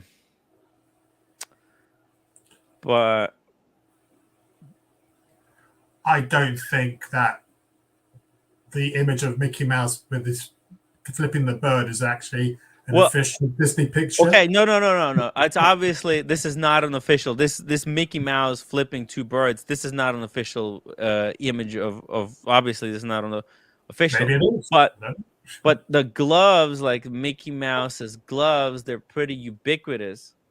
I'm not like whoever made this image, they're not monetizing it, obviously. But you know, Nico is monetizing the gloves, right? Which could be considered, obviously. So he's not using Mickey Mouse. He doesn't have a Mickey Mouse in the background, but you know, he does have. Somebody looks at this, they immediately think like Mickey Mouse or Disney, because these are like cartoon gloves that Disney characters wear. I don't know. I think this is a potentially a lawsuit. Mr. Badges, thank you so much for $2 super chat. Digging his own hole already over his head. Is he? Who was he talking about? Nico should stop digging his own hole. Oh my god! I mean, especially when you get into, you know, those real numbers where people look at you and, you know, what you do has to be all done properly by the books. This could be a serious problem. Nico could get himself sued by Disney, and Disney, they're vicious. They're very litigious. You know. Versace Boy says Nico wants to be paid, and Trax is willing to fight for free. Okay, let's watch it. Right, let's watch it. Okay, here we go. All right. Said Nico, if I don't get an actual date on when this fight is going down, bro, I'm gonna mop the floor with your business and your YouTube channel. I need everybody in Belfast. This doesn't look like a joke. I mean, come on, look at Nico. He looks scared. Alex. Yeah. He looks scared. Okay. he looks like he's thinking, somebody get this guy off my back. Just anything, any means. Can you hear me? Because I've just changed audio. Yeah, I can hear you. Okay, is it better? Because I think it was a bit echoey before. Yeah, it's pretty good. Well, he's been training every day. Nico? Yeah. Watch the rest of it. Okay. Well, he's lifting weights. I don't know. He's lifting weights. Big sandwiches to his face and cake to his face. I don't know. But anyway, just watch the rest of it. To know that this guy's a waste of time, pussy ass, bullshit artist, coward, bro. A bum. Why are you wasting my time challenging me to this bullshit ass fight, bro? Nah. I gotta rag on this bum pussy ass Nico Leonard, bro. The nerve, bro. I appreciate you, bro. The nerve, bro. You got cheerleaders in the streets of New York. Hey. Sitting here wasting my time. I'm gonna you up, Nico, bro. I'm gonna go down to Belfast, Northern Ireland, and I'm gonna tear you the apart and your whole business, bro. Wasting my time. Give the fans what they want. Give me a date. Go to the gym, knock out 5 rounds, and keep it moving, bitch. He's been saying over a year he's coming to Belfast and I'm still waiting. What the are you doing, Tracks? By the way, he still owes me a pendant I paid for, $7,000 paid. I have been waiting for this for over a year. Okay. Tracks, we've asked you to help organizing this fight. I am training every day. Oh shit. So he owes. Sorry. Trax owes him a pendant, right? How many times has Nico Leonard phoned him in the dead of the night or first thing in the morning? How many times has he doxed him? How many times has he? How many times has he asked for a certain amendment to that pendant that he was doing? Did he ask a lot there, Alex? Remember? Do you remember that part? Yeah. He had multiple amendments, and then he before before the anger thing started, he asked for many. Oh, can you change this? That's great, but I want this. Like, it gets to the point where it goes beyond what's allowed as far as doing certain changes, or else the other guy's going to lose money. Well, look, I mean, you're not going to see me shedding a tear for either of these two guys. I mean, okay. Trax is, I think he pissed off Logan Paul and other people as well. Oh, so, okay. He is a character. Okay. But anyways, I interrupted you, Alex. Sorry. Go ahead. Not at all. Not at all. So anyway, shall we continue with this? Adam says, so I need to team up with Trax NYC because he might be the only person that hates Nico more. I don't hate Nico. It's the other way around. Nico hates me. I don't know why. It's a mystery. Apparently, I tried to suck Timepiece Gentleman's dick, according to Nico, and he felt like that was so terrible. I don't even know. He just one day he just flipped the switch. So I don't really I'm neutral on Nico, but I think the watch that he's trying to sell is a straight up money grab. It's a money grab, and it's also borderline copyright infringement on Disney. So he might get in trouble with that if they knew.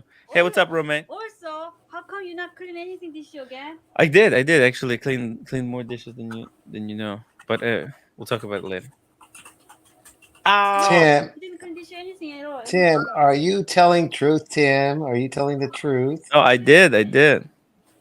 I'll clean the rest. Just leave it.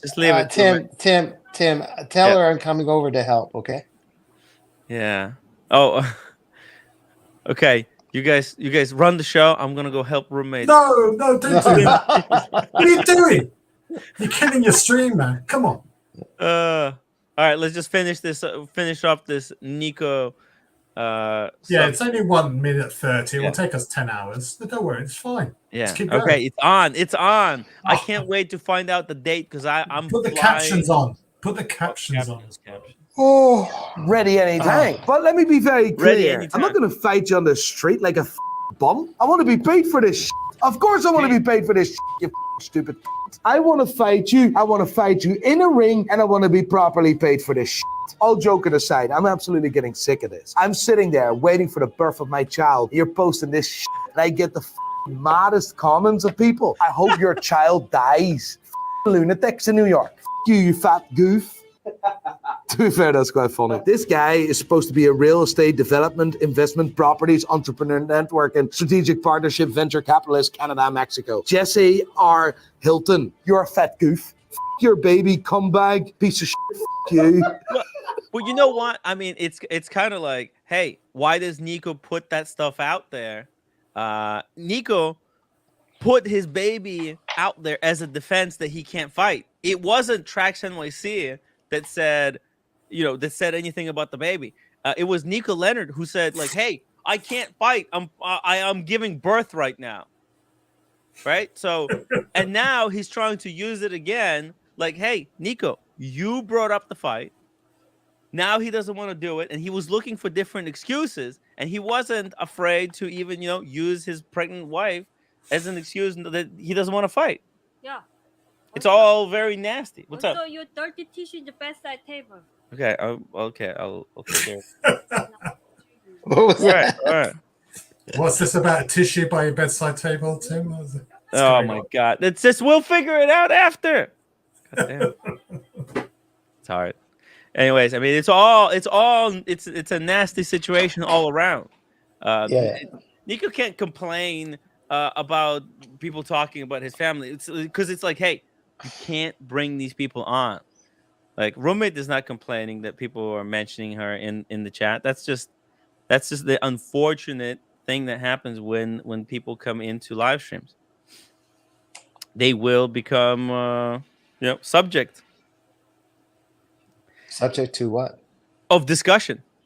I'm just joking. Not that I approve. Obviously, but that's like, hey, he shouldn't be talking about that stuff.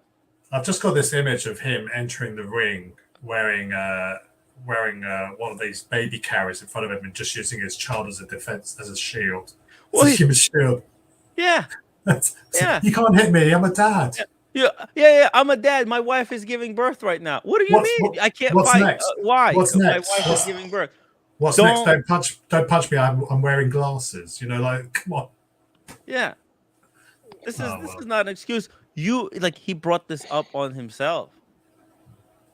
And now he's trying to deflect, and this is really nasty. Like the way he's deflecting now by saying, "Hey, people say bad stuff about my my family." Well, dude, you are the one who brought your family into this during previous videos when he was trying to get out of it. So, so where is the parallel between this is the rank hypocrisy, because he didn't seem to give a shit about what was happening to Ushin's daughter, the sort of death threats that he was getting. That was okay. That was okay. You don't think Max has a family? You don't think Max has a family that he's dealing with even right now? Of course, everybody has family, that they're dealing with. That's not the reason to bring them into your online feud, which is what Nico did. And now he says, "Look at this. Your people are talking about this." Hold on, Tim. You said everyone. I gotta go rent out a temporary wife and with some kids, so I can be part of everyone. Okay. Okay. Carry on. Dr. Bob's Nightmare $2 super chat link for OC. Daniel makes me feel like a fetus. OC is out today. He's in Philly for dinner. Hey, Dr. Bob. Timepiece Vigilante says, put some hair and a beard on a butterbean, and it's Nico. All right, let's finish. And they all have private accounts, mate. You've been able to twist this story that I'm not replying. I'm not running for anything, you bum. It's business. You don't run. No, I don't run. I run for nobody. I'm not gonna Run. fight on the street. He It's doesn't- pure business. And if you want to talk business, let's do business. By the way, where the is my pendant, you piece of shit? Stick that up your hole. Let's fight. Let's organize this properly. And you make an effort as well. Make sure that it's done in the ring properly. You know what has to be done. Make it happen. There you go.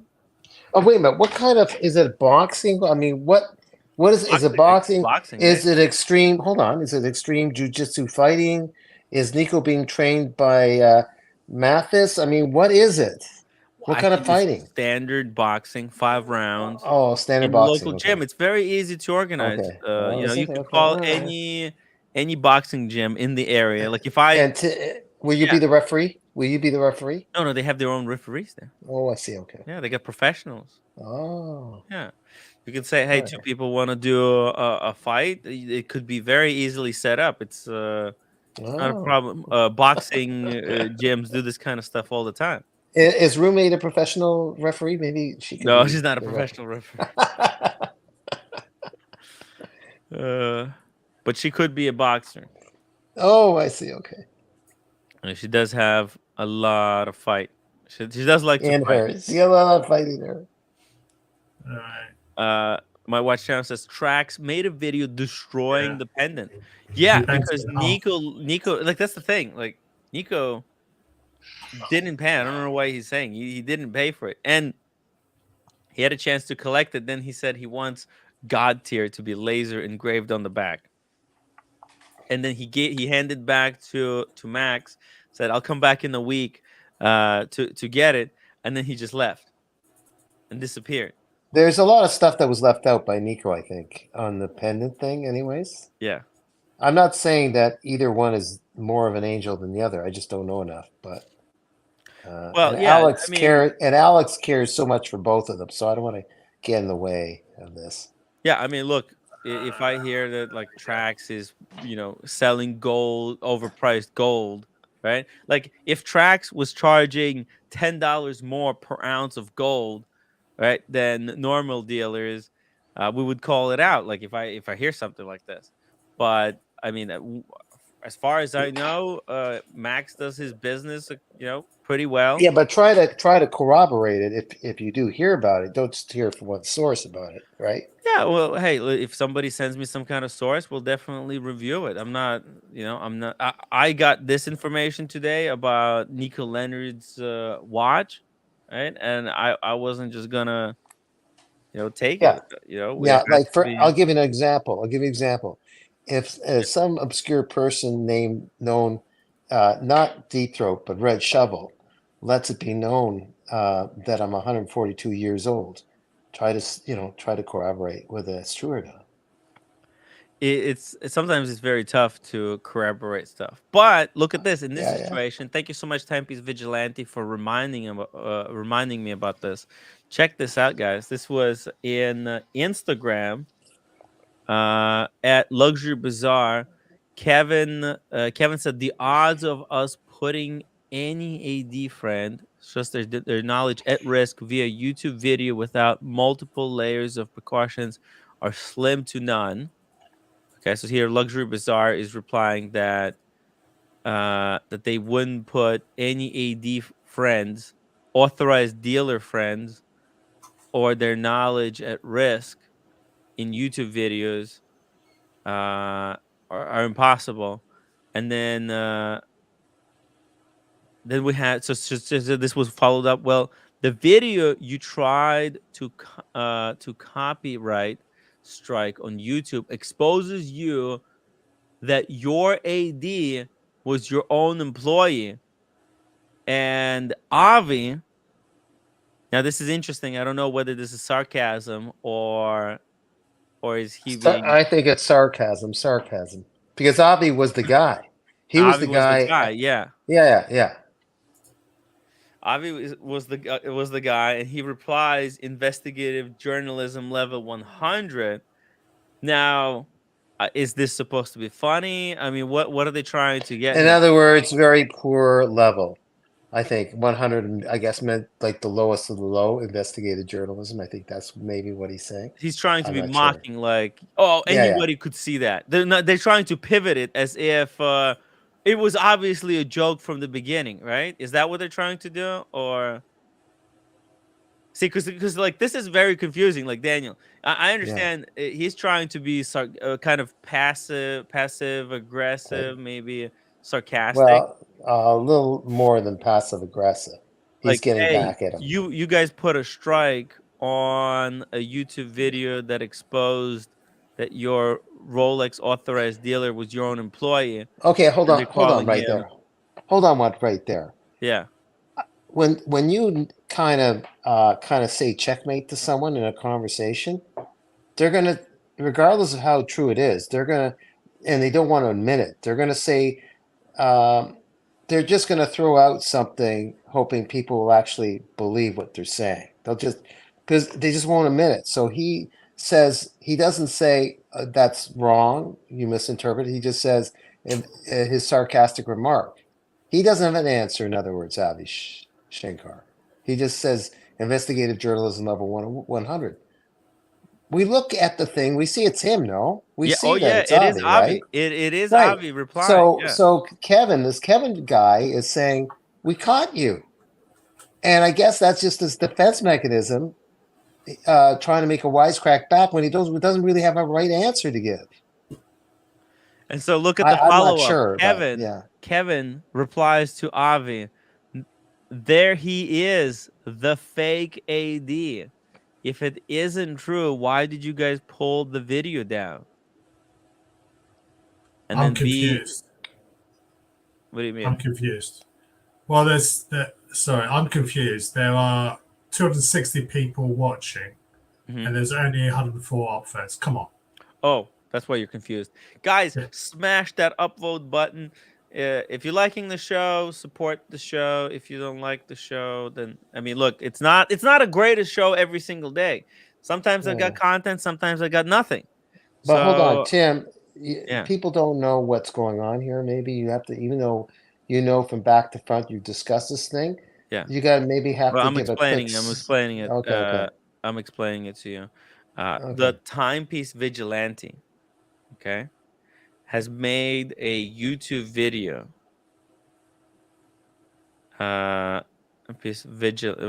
Vigilante. Let me just drop the link to the Timepiece Vigilante in the chat. You guys, make sure to subscribe to this channel. They're doing very good work. So the Timepiece Vigilante has made this video where he identified Avi as the secret. Yeah. Okay. Supposedly, that this was supposedly an authorized dealer.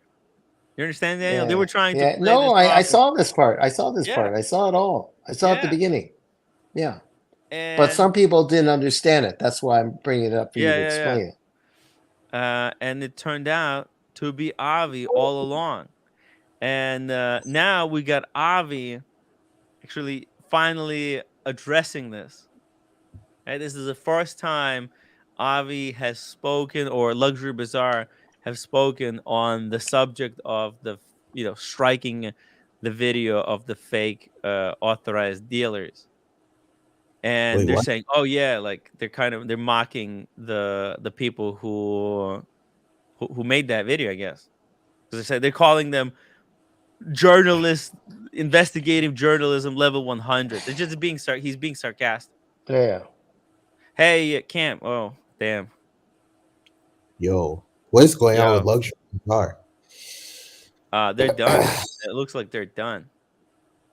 They're in multiple scandals. They're embroiled in multiple scandals of faking authorized dealers. It turns out that video they made, where authorized dealer tells all was just Avi. Well, it tells out about some, I guess, was it an authorized dealer was supposedly, was it, what's the term? You're switching on the people you represent. What's it called? You're doing about face. There's a phrase for that, where someone represents one side, then he jumps ship and represents the other. So he's acting like Deep Throat here. He's acting like the guy from Within who's confiding about Whistleblower. well, what? Whistleblower. There's another word than whistleblower. Someone who betrays the side he's with to switch to another side. But okay, we'll go with whistle. I was thinking of we'll go with whistleblower. Yeah, okay, double. I forget. Yeah, I'll not tell you. Oh yeah, like a whistleblower. Actually, yeah. We'll go with whistleblower. This was supposed to be an authorized dealer whistleblower. Whistleblower, right, yes. Right. Because we know how gray market freaking loves bashing authorized dealers. Even today, I mean, guys, they say, Tim, you're full of hate. You're attacking. Listen, look at this. Paul Thorpe today, earlier today. What was he doing? No, Tim. Oh man. No, we're not gonna watch it. But like, why UK ADs are dinosaurs in modern watch world?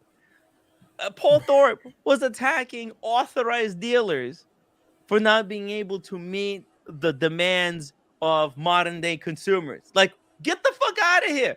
Everybody is attacking someone. Everybody's talking about something or someone. Fuck out of here. That's right. I mean, it's getting ridiculous.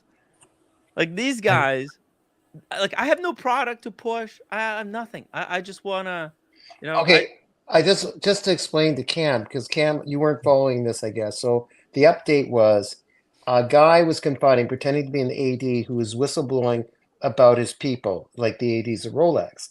It turns out, and he was being interviewed by someone from Luxury Bazaar, wasn't it? Or whoever was interviewed. Oh, yeah. It turned out it was just Adrian, one of their Adrian was interviewing him. Adrian was just interviewing one of his fellow people. It was a setup. Avi in this case. Then, but it's even worse than that, because then when the Timepiece Vigilante did the video, they put a strike on him. They tried to suppress and shut down this video. And now this is the first time that they're commenting regards to this video, and basically it's like, oh yeah, you're Sherlock Holmes, good job, you figured us out. Like, wow, it's no big deal, as if it's no big deal. I'm a little disappointed. Yeah, I wished Adrian wasn't involved with this. That's my only thing, because I thought Adrian was like squeaky clean about this. I still like Adrian, but whatever. He was the interviewer at that interview. He was interviewing the supposed AD. Yeah, I wish he wasn't. Adrian was involved. Okay, whatever. Roman wasn't involved. Hey.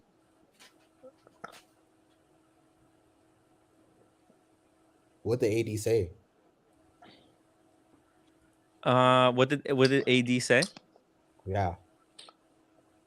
Well, it was just disparaging stuff about Rolex, about authorized dealers, how authorized dealers are bad, how they're selling watches purposely through backdoor, how it's all bullshit, how AD games are all fake and they have watches in the back room, So just general the usual stuff. Yeah. So basically you told us something that we all knew. Well, yeah, maybe it's like maybe. making it official.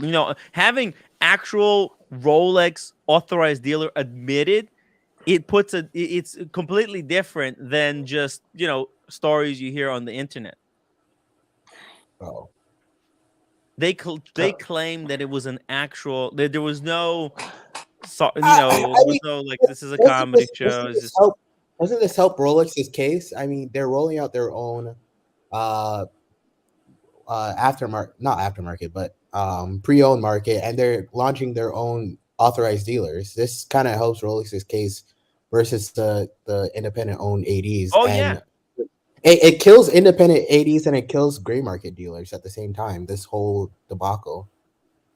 Well, because Rolex is going to come in and say, "Hey, this is why we're trying to legitimize everything. Go and shop at Booker. Don't shop at the fucking independent AD. Come straight to us. Come buy watches straight from us. Don't go to the gray market dealer." I mean, it just kind of makes the case worse. Exactly. That was their motive for lying. They were trying to actually big up the grey market and say, don't trust the ADs because they're all out to get you. And if you look at the CPO prices anyway, you don't need to be a genius to know that they are ripping people off anyway. No, they're trying to drive away traffic from authorized dealers and drive the traffic to them. They were, by doing this video, they were hoping to get people to give up on trying to go to authorized dealers and instead just go to them, while their more dedicated flippers like Cam, like yourself, who will persist and will get the watch. Okay, I'm flipping out, Tim. My body sitting here. I gotta go. Okay, I understand. Daniel, take care. See you Okay. later. Daniel, don't go, Okay. Daniel. Stay. Nice meeting you, Cam. Maybe later. I'll talk to you later. Okay, bye. Bye, buddy. I'm gonna drop the link if anybody else wants to take Daniel's place. Dude, Tim, So, fuck ADs, bro. Fuck them. Fuck the authorized dealers. Yeah, fuck the AD. Hey, listen. There's advantages and disadvantages to everyone. Do you really want to deal with the fucking AD? Well, I'm not buying anything right now, but if I was buying, is the AD the perfect scenario for your shopping experience? The perfect shopping experience that you imagine, is that what the AD is? Look, I had no problems with AD. I got all my watches from authorized dealers, so hey, I'm happy. Look, I got the Submariner, I got the Panda Daytona. ADs worked for me. It worked. Right? I haven't flipped my watches though. Let's be honest. I got the watches and I kept my end of the bargain. I didn't buy my watches to make profit off of them. You're upset, Cam. You're upset at the ADs. They wouldn't sell you the watches when you were trying to turn profit. Well, a sale is a sale. Well, sale is a sale, but a sale is not a sale if down the road it ends up in somebody's hands that don't want it, or makes the value of that sale go down. Like imagine why, like, this stuff, who holds it actually, it's like an advertisement who's the next person going to buy it. Like, a lot of people, they buy Rolex because they see it on other people's wrists, and it's an advertisement for the brand. If these watches are in wrong people's hands, then that the brand is trying to advertise to, it could hurt the brand in the long term, or in some shape or form, because it messes with who the demographic that they're trying to target. Because it becomes an abuse of the system. What demographic is Rolex trying to target? Well, look, like, in these watches, instead, like, people are not enjoying these watches as much as they should have been, because they have to deal with the gray market shenanigans, right? Because it wasn't enough for the gray market, just to deal with vintage watches, or with watches that are difficult to source. It wasn't enough. They had to literally insert themselves between authorized dealer and the customer, and basically just buy up the entirety of the stock from the ADs before they could be, and that really ruins the experience for the customers that wanted to buy that watch from Rolex directly, or from any authorized dealer. At the end of the day, I don't like the gray market experience nor the AD experience. I want to go in and buy a watch directly from fucking Rolex. Fuck the middleman. Right. Fuck them all. Backpack flipper to fucking gray marketeers to the fucking AD. Fuck all those middlemen. I want to go to Rolex and buy a fucking watch. Just like how you go to AP, it's not guaranteed you might get a watch, but the experience is a lot better.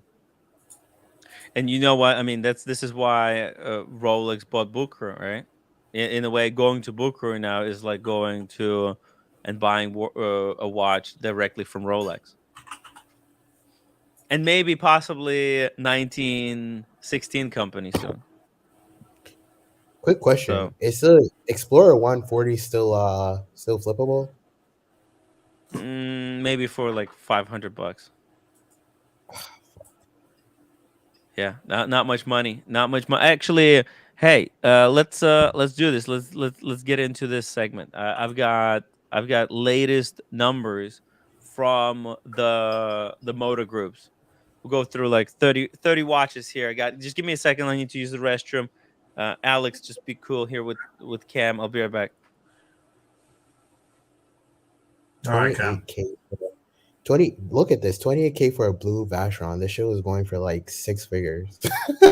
like in 2021 and like early 2022. This shit is fucking wild. What's the list price on that new? It's like on the chronograph, it's probably over or close to 30. Are we just not just seeing a resumption of like normal pricing before this price hike stuff? Oh, like the retail price? Yeah. It's probably No, I mean, over. before market prices went up as they did in 2020 to 2022. If you bought any of these watches, most of them would depreciate straight away. Oh yeah, that's true. That's true. Yeah. So there was a bit of a gold rush for a period of time, and now things are back to the norm.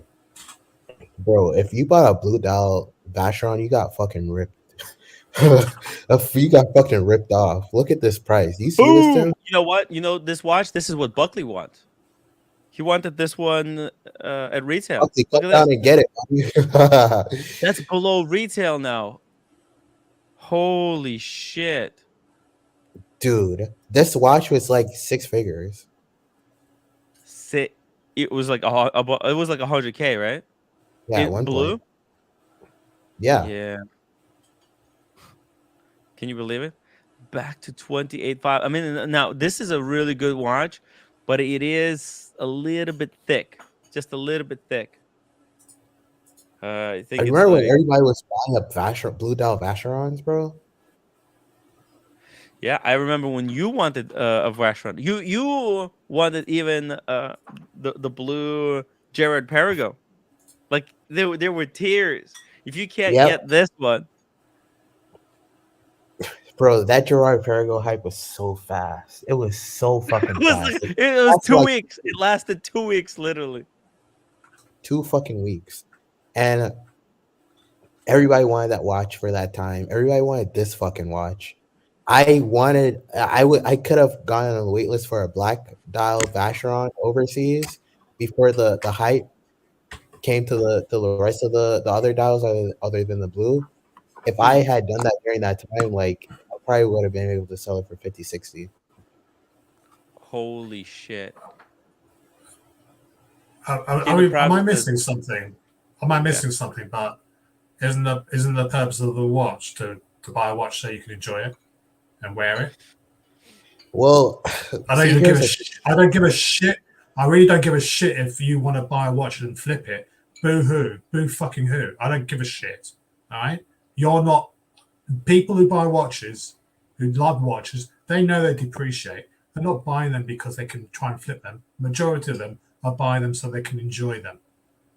See, here's the thing.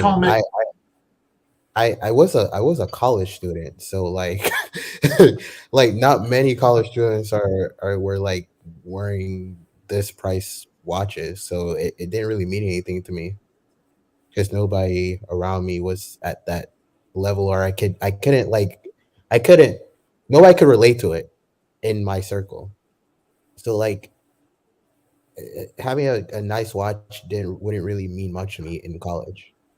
So what would you're not wearing a watch?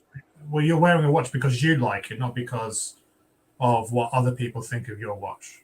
Yeah. No? Well, yeah, but that's why we have platforms like this, so we can like come on and talk about watches and let's tell about what our favorite thing about that watch is and so on and so forth.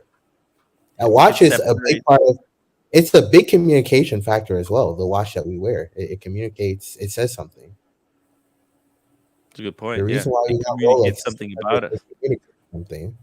But only to other people that know watches. People who don't know watches, they don't give two hoots. Which is majority of the people actually, Cam.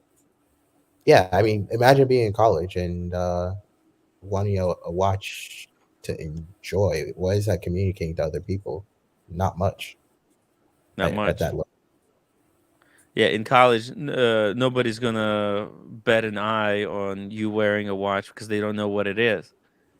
I mean, I maybe went my entire college life not knowing anything about watches. I didn't see a single watch. Then in the last year, I got I got the Submariner. maybe one professor might, but like other than that, that's like you when you enter your watch hobby like love, it's at a different point in your life. I feel like you're able to dedicate, whatever to the watch. You still got Like your day not, chest? money's not a factor at a certain point in watch collecting, which I get your point, Alex. It shouldn't be a point, but that's just what stage you are in life. You still have your day chest, Cam? Oh yeah, I'm not letting that shit go. Is there any watches? Oh, you were asking about sorry, the Explorer 40 because you might be able to get one, and you wanted to know if you can flip it. Not specifically. Yeah. Okay. Yeah, but yeah, there you go, guys. 28.5 for this beautiful chrono, fucking Vacheron Overseas chrono, fucking gorgeous. Here's if you don't like that one, if you don't like chronographs, how about a 3-hander for 23,000? It's below retail. Damn, this is bad. This is fucking horrible. I don't know what to tell you guys. I mean, I don't want to show you this stuff. No, when they accept the crypto, it's gonna be like 15 grand. Crypto accepted. This is desperation. Crypto is going up, by the way. Watches are collapsing. Bitcoin, not crypto, but Bitcoin. Wow. Well, Kojak, what do you think? 23. This is nothing for an overseas with the blue dial. I feel like this is just cheap. This is Yeah, but right? pre-hype, this was pretty much the norm, wasn't it? Well, the interesting thing, I think actually it was going even lower than this. It was going for like 19,000 pre-hype. I distinctly remember when these were about 18, 19,000. Yeah. And they were basically made boutique only. Alex, Watchaholic, actually, in the chat, he was one of the first people to kind of realize and being told that, hey, these are now boutique only. You can only get them in a boutique. And he actually put an order for one and waited a very long time. They don't even have exhibition pieces in their boutiques. Well, not the one in London anyway. Kino Pravda 2019 MSRP was 19,000. There you go. Yeah. Right. 19,000. Below 20. That's magical. Imagine magical having price. this during the hype and trading it for a platinum Daytona. It's probably, I mean, how much would you pay for something like this now? Why isn't people dropping everything right now as we're looking at this and trying to buy this watch? Why is it like this? What better blue dial watch is there out there, in your opinion? What better blue dial watches could we get?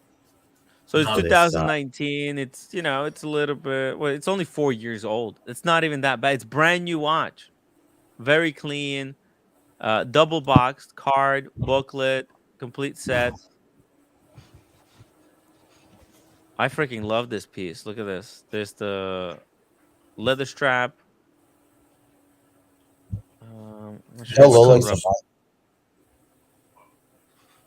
What do you think, guys? Let me know. Let me know in the chat. What do you think? 23,000 for for a Vacheron Overseas, 3 straps. Think about it. This seems like a bargain of a century, in my opinion. You're fucking insane. This watch is going to like 14, 15 grand, guaranteed. Yeah. Yeah.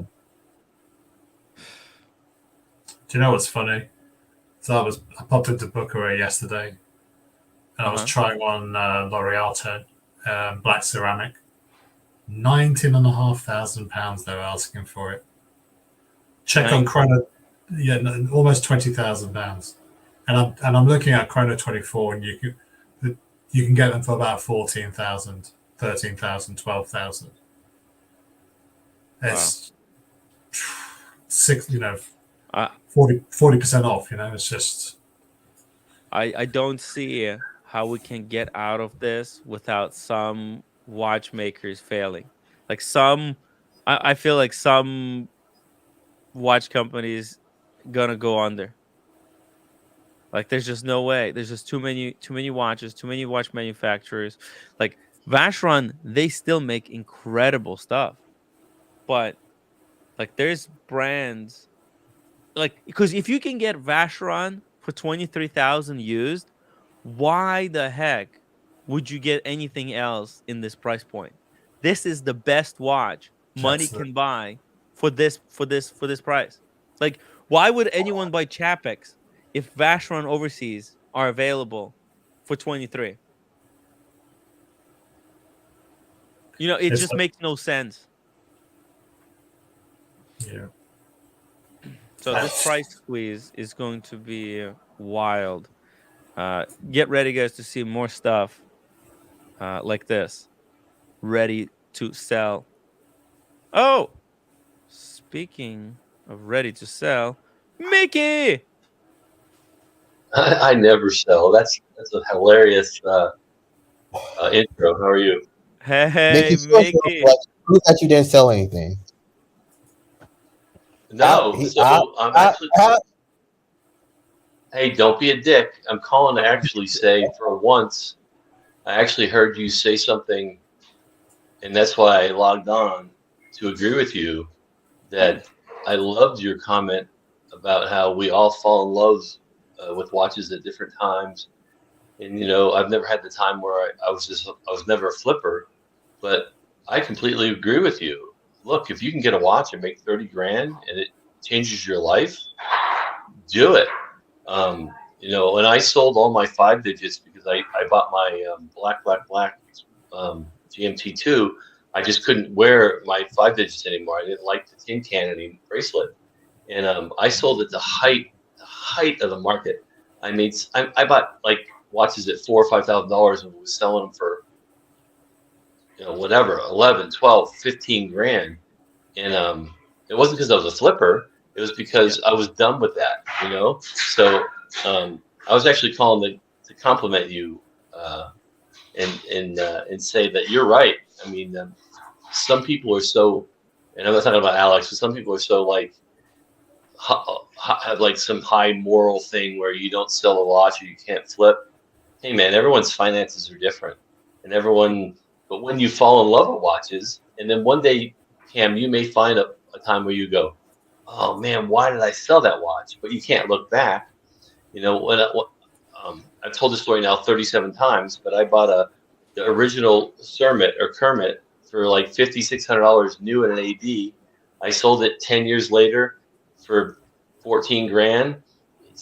Some days do I wish like I had that watch? Yeah, maybe, but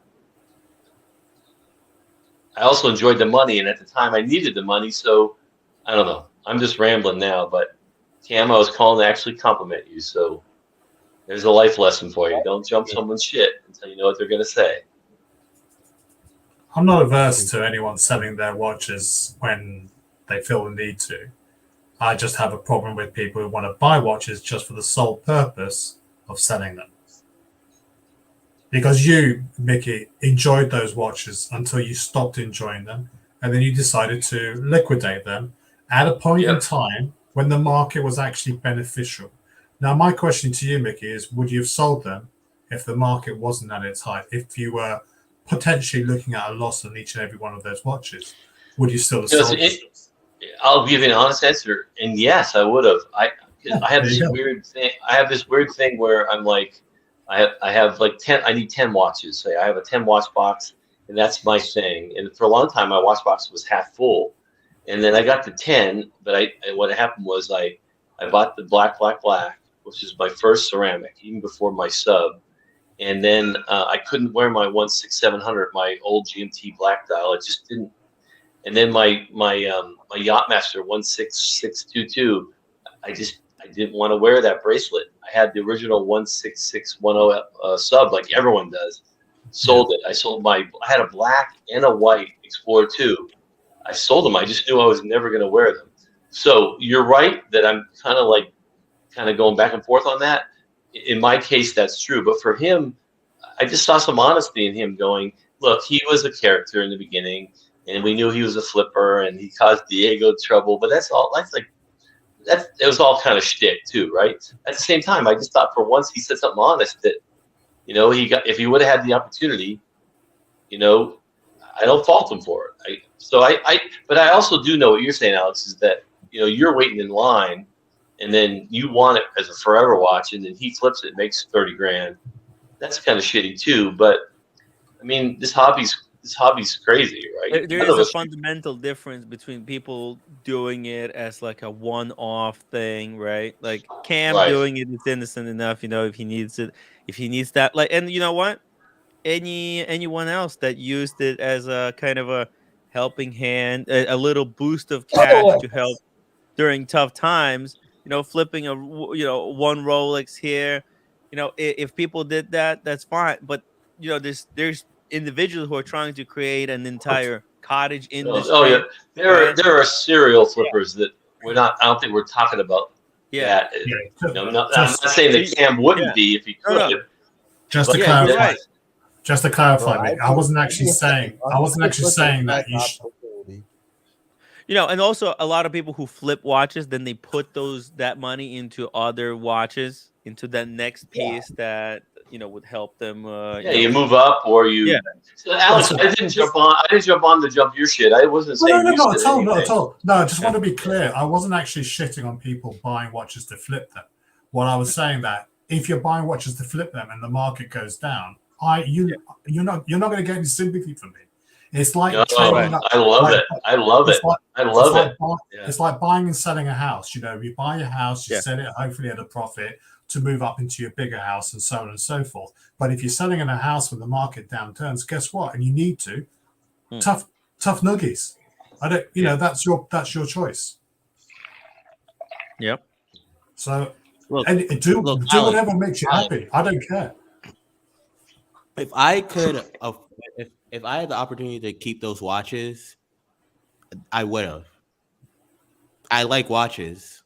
That's why I'm on the show right now. I still have my Datejust. I like my Datejust. But if I had the opportunity to keep all those watches that I flipped, I would have kept some of them, honestly. But at 22, you can't really afford to do that. Yeah, I mean, you're lucky that you can keep one of those watches, even with the Datejust at. What are you, 23 now? 24? I'm lucky American Express gave me a fucking credit limit to buy all those fucking watches at 22. Yeah. Well, it can't not to be your shrink, but let's be clear, you've grown a lot. I remember the crazy Cam, right? And you're a different guy than a couple of years ago. And I've been kicking around with Tim now for I don't know how many years, 3 or 4 or whatever. And you were a polarizing guy, right? But now you're kind of getting closer to you're in love with the watches. It's not just He's been through one cycle now, right? He's been through the up and down. He's experienced the high and the low. Before, he only seen the high. He didn't know what the other side of that cliff would look like, and now it's right. pretty and to your point, Timmy, how many 23-year-olds even have a Rolex? That's not even something that. I'm not saying should be, but unless you're a trust fund baby or you're from some rich family, that's not how it works, right? So I think Cam, you just seem like you're finally appreciating what you got. And anyway, it's not. I didn't mean to gush all over Cam, but I was hearing all the Nico crap, and so I turned it off. I can't take your drama streams anymore, Tim. I know you and I talk all the time. Your brand is bigger than this drama shit. Your brand is bigger than bashing stuff that's going on in the watch community. That is not long lived. That you need. So don't have to just 100 people are going to get hurt. That shit's so boring. 100 people I find that shit are so going to buy boring. this watch and they're going to get hurt. So let them. Listen. Of course. I'm I just mean, saying. there's nothing I could do. Also, But making yourself an enemy of the entire watch community is not good for you either. But no, you and no, I no. will have a.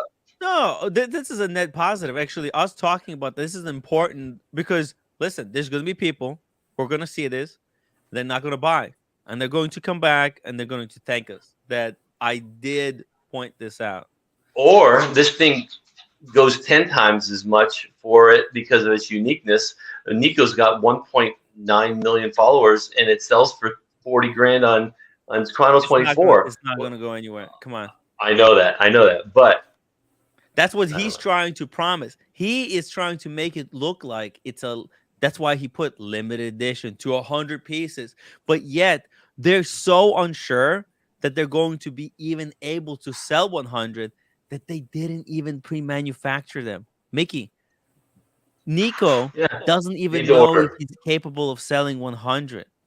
That's why he put it as pre-order. They're not. This is admission of defeat by basically putting in this thing. Note, the first watch will be dispatched in January. Why January? Why 3 weeks? Because they know that like their hope is to sell them all off right now. Like from that video that Nico published earlier today, they got 140,000 views. So they're hoping out of 140,000 people who watched it, 100 will buy this. And it's not even, they're not even able to send the watch. They have to send like a certificate, a Christmas certificate to put under the tree. So anyways, look, I know you guys think, oh, this is beneath you, Tim, this is not important, but you know what, look, it is important. The guy has a massive following. He's going to get all of those people screwed. I feel like, listen, I have a platform. I have a bit of a responsibility to point it out, because then the people come back and say, hey, Tim, how come you didn't warn anyone about Nico thing? You know this, because I know this kind of stuff. Yeah, I just think you don't have a responsibility. You're not Batman, and just you should have your own stream. And in the long term, you'll have a better channel. This will not, like, this drama just can't sustain. But anyway, I called. I checked in to say, Cam, I appreciated your comment, and if I see you in Atlanta, I'll walk the other way. No, I'm just teasing. I'll buy you a beer. Mickey, can I ask you? I'll take can you I up ask on you a that question? offer. So, Mickey, can I ask you a question then? Yes, sir. What do you think of?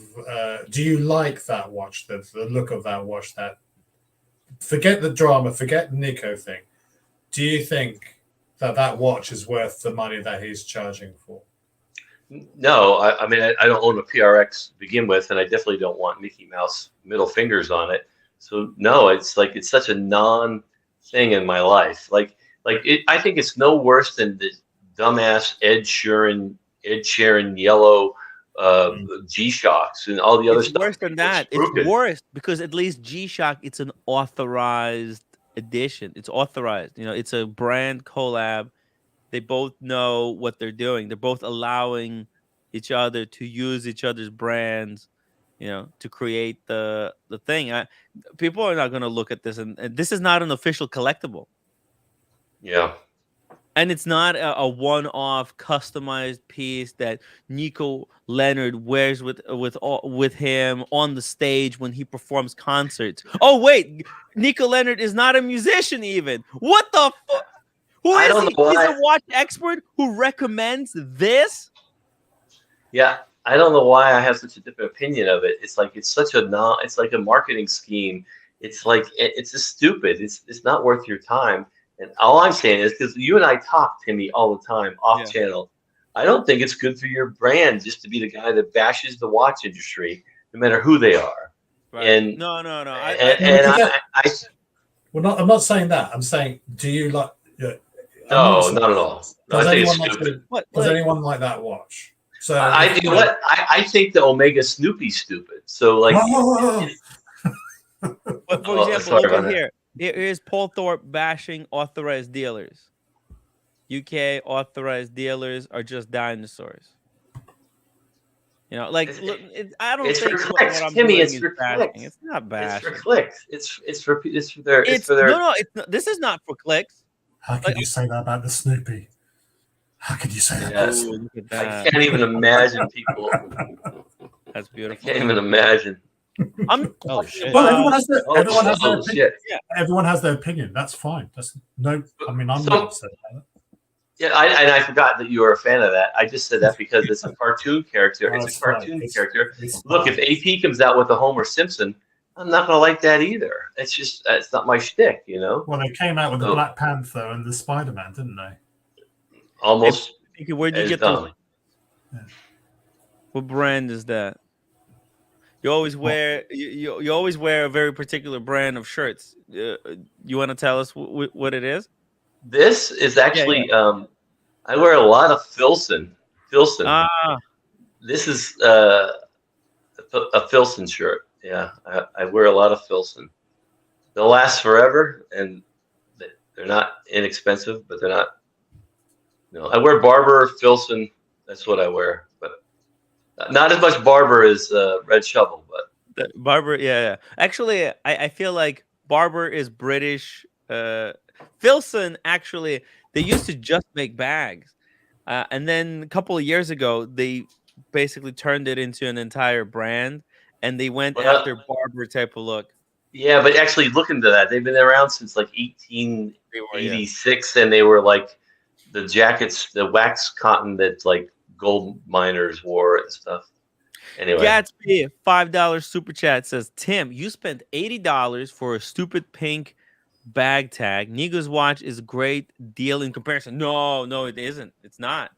A bag tag, at least it was from an authorized company. It was an authorized release. And you know, that bag tag, I think it's still worth, you know, maybe not the same value, but this I think is no comparison because this is an unauthorized release. 1,000 Great British pounds for a watch, for a promise. It's forget about the watch. You're not even getting a watch yet. You're getting a promise that the watch will be delivered in January. So you're not even buying it. how much is the normal PRX? I have no idea how much normal Three, PRX. 290 US. Yeah. Oh, they're only $300. Yeah. Quartz, Okay, yeah. why This the is fuck quartz. would I Oh, want this quartz. watch? Oh, quartz. And this is quartz. Why? Yeah. Why would somebody I want think this watch? I think I'll make a prediction. This will sell out. Of course, it will sell out. It's you know how much this is in US? $1,240. This is basically $1,000 markup for 2 middle fingers. Mickey, how can I not be furious about this? How can I not Timmy, talk about it? Timmy, It's $1,000. Are you mad you didn't think of this first? Let's be honest.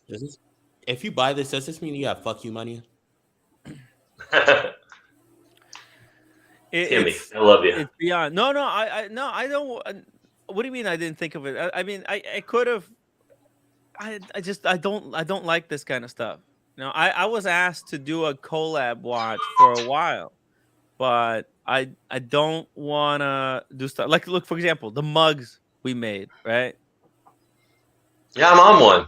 I didn't Yeah. buy one though. I never got made it. mugs. You right? promised me one, but you never sent it. So Oh, okay. Well, I'll send you. I still have. Actually, I have to send another one. So let me just write down. On It's this not just deal.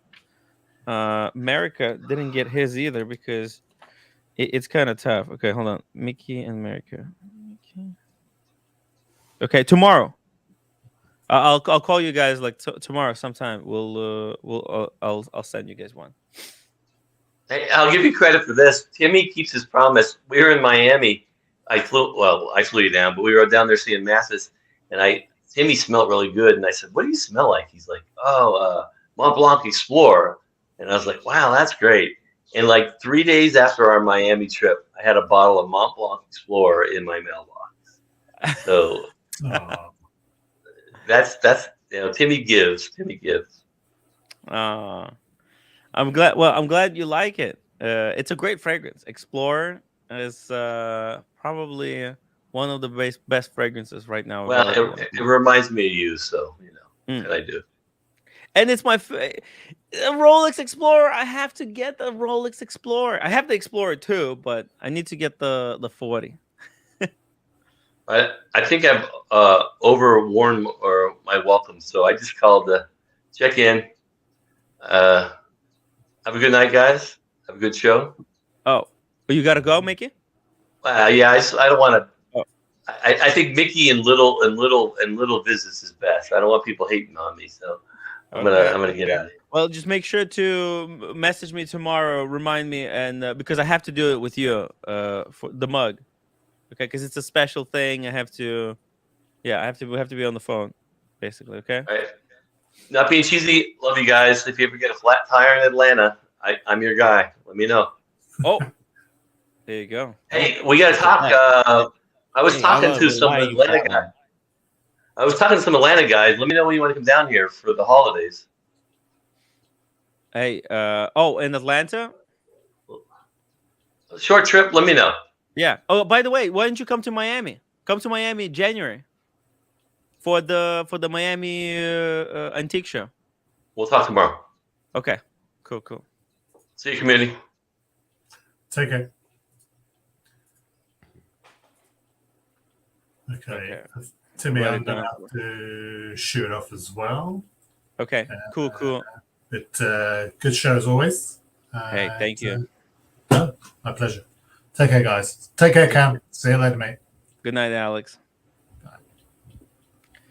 Yeah, it's weird day today. It's very this Nico Leonard subject seems to be very polarizing. Some people really don't want to talk about it. Some people really want to talk about it. It's weird dynamic, Cam. Yeah. But you know what? Look, I don't know. There's nothing else that I've got to say unless somebody asked me about it. So let's just go through and see where the market's at. What do you think? It doesn't say a price on this one. Oh, no, 47.5. Yeah. What do you think? How much is this watch? Like 40? Retail? Yeah. Actually, I'm not sure. Let me go to It has to be Rolex. 40 or 50 because it has a dial on it, the meteorite dial. It does, yeah. A white gold is usually 40. With the meteorite dial adds like 3,000. You want to take a guess? Retail? Guys, take a guess of what is the retail price for this watch. Now, this is a 2019 example. It does have warranty card, maybe no box probably. But you can always get a box from anywhere. Yeah, box is not a problem. And it looks like the condition is pretty good. It's no very significant wear and tear. Guys, take a guess. What is the retail? Yeah. It's going for 47.5 right now. Take a guess. There's no difference between a 2019 and a 2022 meteorite at all. Right. I mean, there's no difference in 2023 version either. Yeah, there's only one. There's actually only one variant, but there might be like Mark 1, Mark 2. Oh, because the bezel changed colors over the time, but doesn't really matter. Okay, you guys ready? The true price is 42,900. So it's how much? 42,900. So 43 basically. With plus tax, or is this with tax or without tax? This is without tax. So 42.9 is without tax. You add tax to this. This is basically retail. It's basically like a 1,000, or it's for about 4,000 of taxes here, right? 10%. Let's just say 23. I know it's 1K above retail. People with these hot watches are getting screwed. Fuck. This is a hot ass watch. I like this watch. I actually still consider this one of the like investment. I think this is a safe kind of investment-y watch. You could buy this it's a great like store of value. It's just you can put your money into this. It should be solid. No? Huh? Well, I think this is a solid watch. Let's see. 42.9. Imagine, but like so many people have it. Cam, you know that we have in the watch community, we have at least like 6 or more people who have With a this watch. meteorite? Yeah, Well, I thought it was rare. it is rare. So, I'm not sure. Maybe it's just a really desirable rare watch that everybody in the watch community just decided to go for, or what is going on. But there's so many of these. Like Brian, for example, has one. Marcelo, obviously, we had Watch Chris who got one years ago, and now I heard even some newer people got one. I think Cars and Chrono has one. A lot of people, just like out of the blue, have this watch I might have to ask my AD for this watch. at retail. Yep. What are you In the gonna do with it? Bahamas. You can't flip this. Why? Well, what are you gonna flip it for 1,000? I mean, I in mean, the this is gonna be Bahamas, a lot of miles, but there's no tax in the Bahamas. oh, no tax on the Bahamas. Then you're still good. You got a bit of a padding there. From Yeah. the top to the bottom. Captain Kirk says, "Didn't your old buddy pay 100K for that?" What was his name? He was one of the Wizards victims. No, he paid. No. He paid. I think like 51,000 or 41. No, actually, I think he paid like 51,000 at that time, and they were going up, and they went up to like 80,000, and now suddenly, just reverted back to almost nothing. Wild. Let's see here. Here's another example. This is a lot of people like this watch, but I personally think it's horrendous. And this is like the worst example I've ever seen. Omega World Time. For some unknown reason, it's in platinum. I mean, this is like one of those watches that nobody needs, that shouldn't have ever been made. Why does Omega need to make this watch in platinum? And now it goes for 15,000. It goes for 30% off right now. I mean, this is the problem. See, this is the problem with making a sale. See, Cam, like this watch went out, it was sold to the wrong person, because whoever this person is, they're selling it for such a steep discount. This makes entire brand look bad. Okay? Because this person should have never bought this watch in the first place. Okay? If they were going to resell it at such a massive discount, they should have never bought it in the first place. Because this is just making it's just making Omega look bad, and like that, it doesn't hold value. And this is still, I think this is too much. 30,000 for 3K this for watch. Omega as Sorry. well. What's the max you would pay for Omega? Dude, like maximum for an Omega, 10,000 maybe. Any Omega. 10,000, I 10K? think, is like maximum. I feel like maximum would be like 15K and under, but that would be a hard 15K? 15K. Yeah, hard No, but 15K. See, for Rolex, you'll pay 15K because there's those two tones. But Omega two tones, they don't count for much. They have so many. Their lines are so diluted that a precious metal or two tone variant doesn't mean much in those watches. Yeah, crazy stuff. 30K for World Time, and actually, there was a fan of the show who almost bought this watch, but instead he went for a Patek World Time. Whew, a proper World Time watch, if you ask me. Let's see it. Let's go to the next one. Boom, we're gonna like this. A platinum day date. Hell yeah, with a waffle dial. Now that's what I'm talking about. This is a proper men's watch. What do you think? Oh shit! What the fuck? It's 52K. I know. It's old model. It's like OCs without fluted bezel. Damn, OC got screwed. We'll see. Yeah, you know he refused a platinum Daytona. He was offered platinum Daytona. Why did he refuse? He was in Miami. Oh, sorry, no, he was in California. He said like, "Hey, can I pick it up when I come back?" And they told him no. They wanted him to fly back. Fly back when? Yeah, they wanted him to leave everything and fly back from California to pick up a platinum Daytona. See, He said, here's "I'm the not thing, doing Tim. that. I'm not." Yeah, what the fuck? They're like, Here's "Yeah, the I'll thing. buy it when I come back." And they said, Like, "No." like what I said about different stages. Now OC is probably with his family. In OC, he's probably cherishing that time with his family. Me, bro, I'm flying back the next flight out the same day. I'm You gonna would be at fly, the yeah. 80 in the fucking morning. But do you think But you can flip a platinum Daytona? It's not that could easy. I? It's a lot of money. Uh, it can be done. It's not. You I mean, know how it's not. It's stressful it not would hard to be? come up with the money. It's not hard to come up with the money. Oh damn! I thought this The was hardest part is to come up with the wrong sale. Daytona.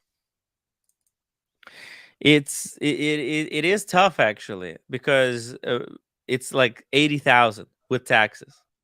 Like Cam, like where would you even do you put it across multiple credit cards? How would you handle an $80,000 payment? Put it over like a couple credit cards. Put it across a couple of credit cards? Yeah, that's how I would do it. But then you have to make that sale by the end of the month. I mean, it shouldn't take that long to sell a platinum Daytona, hopefully, in this market. It's not a great market. That's the problem. It's a terrible market and stuff is just not shifting. It's why it's a gamble. Like think about it. Where do you find someone who would pay, how much would you want minimum for your service? How much would you want to gain? Would you call like For Roman Sheriff? a watch that Well, guess price, how much he gives you? I would at least want like $3,000 minimum. That's it. You would do it for $3,000. Okay.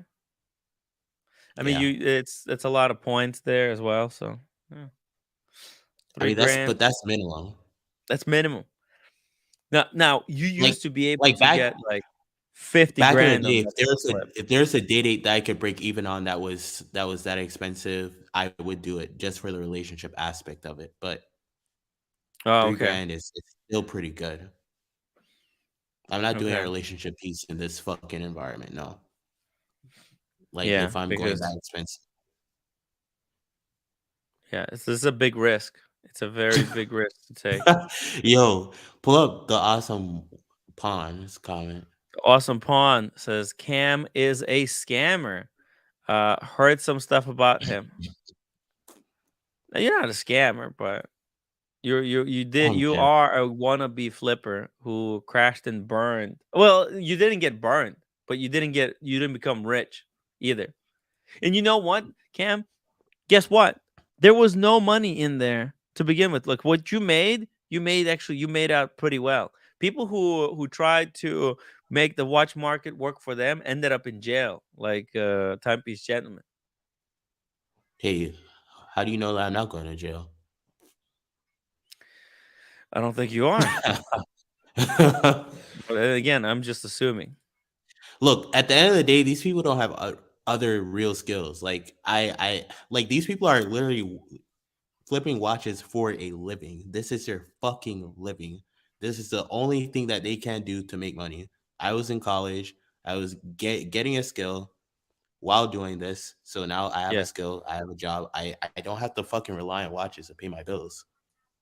Yeah. Like Yeah, relying on watches to pay the dudes bills. and timepiece gentlemen, they don't have fucking skills. All they can, I mean, I guess social media to an extent is a skill, but if you can't keep that trust or people aren't interested in your content anymore, that's gonna dwindle. Like anybody can sell a watch as long as the demand's there. If the demand is there, yeah. And that's how it was. All of these guys who were in the gray market, they weren't salespeople. They were all just random people. Brokers. They're just brokers. That's it. Like, but they had no sales experience, and then they got the wrong kind of sales experience, like the tricky kind, the Grand Cardone type of salesmanship, where it's not you're not trying to make a sale, you're trying to pull some type of a trick to maximize profits. Like, take a watch on consignment, don't pay the person, then use the money that you from the sale to make a few more intermediary flips, and that's how you justify giving a good deal to. It's so messy. Here we go. Check this out, Cam. Root beers are now 16.4. Oh fuck. Yeah. That's a good Now, for deal. those who don't know, try to guess how much the price of root beer is at retail. What's the retail of the root beer? Anybody wants to 17, take a guess? 18, Huh? 18? 18. Yeah. Close. No, but it's 19. actually 16,150. So it's going basically like $250 above retail. What year Very is cute. this? Watch. They don't really say. Yeah, no. Bro, It how is minus the one link, and there's AD no one link is missing. how the fuck is the AD making money? I don't understand. Well, I I really think don't. right now the ADs that are holding stock, they're selling their watches at a loss in order to just try to stay in business. That's just what you have to do. Meantime, Tim, this is fucking Christmas. This is yeah, the best time of the year to sell a fucking watch. Look at these yep, fucking prices. they're cheap. They're cheap. God bless these fuckers when summer rolls around next year. It's Oh, gonna be it's over. fucked. It's gonna be over. By then, we'll have like 300 gray market dealers go out of business, and this all have consolidated to like two brands, Patek and Rolex. That's it. Like, look at this, $45,000 for this watch. This is nuts. This is what Buckley February needs. 23. This is what It Buckley has needs. papers for. The Daytona rose gold black dial mint. Both tag. What is it? Both tags. February 23. Label. Like, you know what these rose gold Daytonas were going for? How much? Hyped? They're going for like 60 grand. 60 High grand. 50s for the least desirable ones and like low 60s for the least desirable ones. But like the brown chocolate dials, they're going for like close to 100. The one with the rose gold dial that was going for like 65. And now this is basically this is literally retail after tax. I'm pretty sure tax is probably more than this. Actually, I just had a brilliant idea. Dude, I'm hitting up my AD in the Bahamas tomorrow when I go to work. To see them if they have anything. Yeah. Because I mean, look, there's margin to be made on just the tax here. Yeah, I mean, it's all becoming probable. But Cam, you have to make sure that you can sell the watch before you actually buy it, because what you'll find out is that right now it's very tough to sell. Even this, like these prices, people are not jumping all over this stuff. You realize that, like. So you know how great market dealers would say, "Oh, I just want to buy a watch to make like a 1% profit or like a $500 $500. profit." Is that what the market is like right now in the gray market? Are they back to that, or do they still want to make like 20%? Well, of course they still want to make 20%. Their still goal is to make 20% or 30% on each. Don't you know they got a business to run? Cam, How? don't you realize that the great market, their job is to make 30% no matter what. It's not a it's not a question. I mean, they have to That's make 30%. that's tough in this market. Oh yeah. Oh yeah. It's and did you see it? Did you see what the Luxury Bazaar is doing in order to try and make up some losses? Check this out. They you know how consignment has a really bad connotation to it, so they came up with their own version of consignment. They call it LBX, and it's so wild. They will take the watch on consignment, and they literally offer you fantastical numbers. Like, hold on a second. Where is it? Oh, I think it's over here. They offer, like, I don't know how, but check this out. Like, a Batman, they offer 19,000 for a Batman. Now, how the hell are they able? Are they going to be able to sell it for 19? Can you sell a Batman for 19, Cam? What kind of watch is this? A Batman. A Batman. Oh, Batman. Yeah, Who the just a fuck is simple buying a Batman. Can Batman you for sell a simple? $19,000? Huh? How much is a Batman going for these days? I mean, I don't think I would be able to sell mine for more than 13, maybe 12. Holy shit. Yeah. And they're promising 19. That's without, this is excluding that they have to pay for shipment. So they'll have to pay for the label to send to you, right? And then they also have to pay for the shipment for the other person.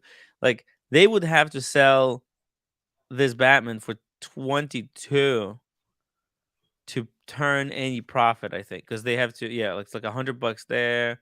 They get it in, they have to unbond, they have to open it up, check it if it's authentic. But maybe they're skipping all those steps. Wait, pull up Amic in Florida's comment. A Mick in Florida. If you buy a watch with no taxes in Bahamas, don't you have to declare it and pay U.S. taxes when you bring it back to U.S.? But that's, Bahamas is United States. No, it's not. It's not? Yeah, I you thought it have was you territory. declare it. You declare if you're a fucking nerd, and you say, "Oh, Oh yeah. yes, please. I have a watch on me. I just brought a Rolex, sir." Yeah.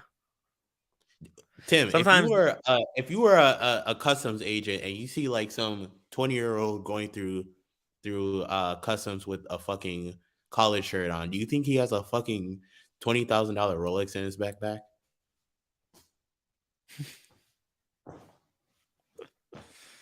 That's like the only that's the one thing they don't ask me whenever I go through customs.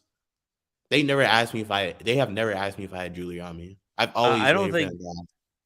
Yeah, usually customs, they don't ask you for any of that stuff. I think the thing is, look, if this was Iris, I've declared everything. I swear. Cam, this is because this is rich people's hobby. They don't really check that stuff at the airport. You understand? Like, they just move along. When people come up and ask, like, "Hey, where do I declare this watch?"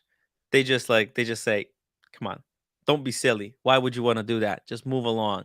And actually, I heard some stories where people wanted to go and declare their watches, and they were told to just like don't wait, like not to waste their time. So I think technically you should, but they're not being like super hardcore at enforcing that law. Now I'm not saying that you should like this shouldn't be it's all upon your risk. I mean, Cam, like, one day they can stop you and you're fucked. You're gonna have to pay the taxes, so you're gonna lose some of the profits. America, good point. Link for Treasury Department. And then the more we talk, Oh the my more god. IRS, I swear I pay my taxes. I pay every single bit to you guys. the And thing is though, I take even more. I'm Cam, happy I about it. think there's no longer as much money in this as there was to even waste IRS's time on watches. Yes, at one time this was a hot appreciating asset, but now it's no longer. These are quickly depreciating assets, if anything. But by the way, look at this for 40,000, you can get. This is just like PGs. The H Moser Vanta Black Tourbillon. I'm not sure how much. I'm not sure how much money PG paid for his, but I think it was close to this. Maybe he even paid less than this. Knowing PG, I mean, he had a couple of trades. So, yeah, he got a good deal. But if you want to be just as cool, check it out. Dirk Diggler says New York City public has really paid off for Tim. What does that mean? New York City education has really paid off for Tim?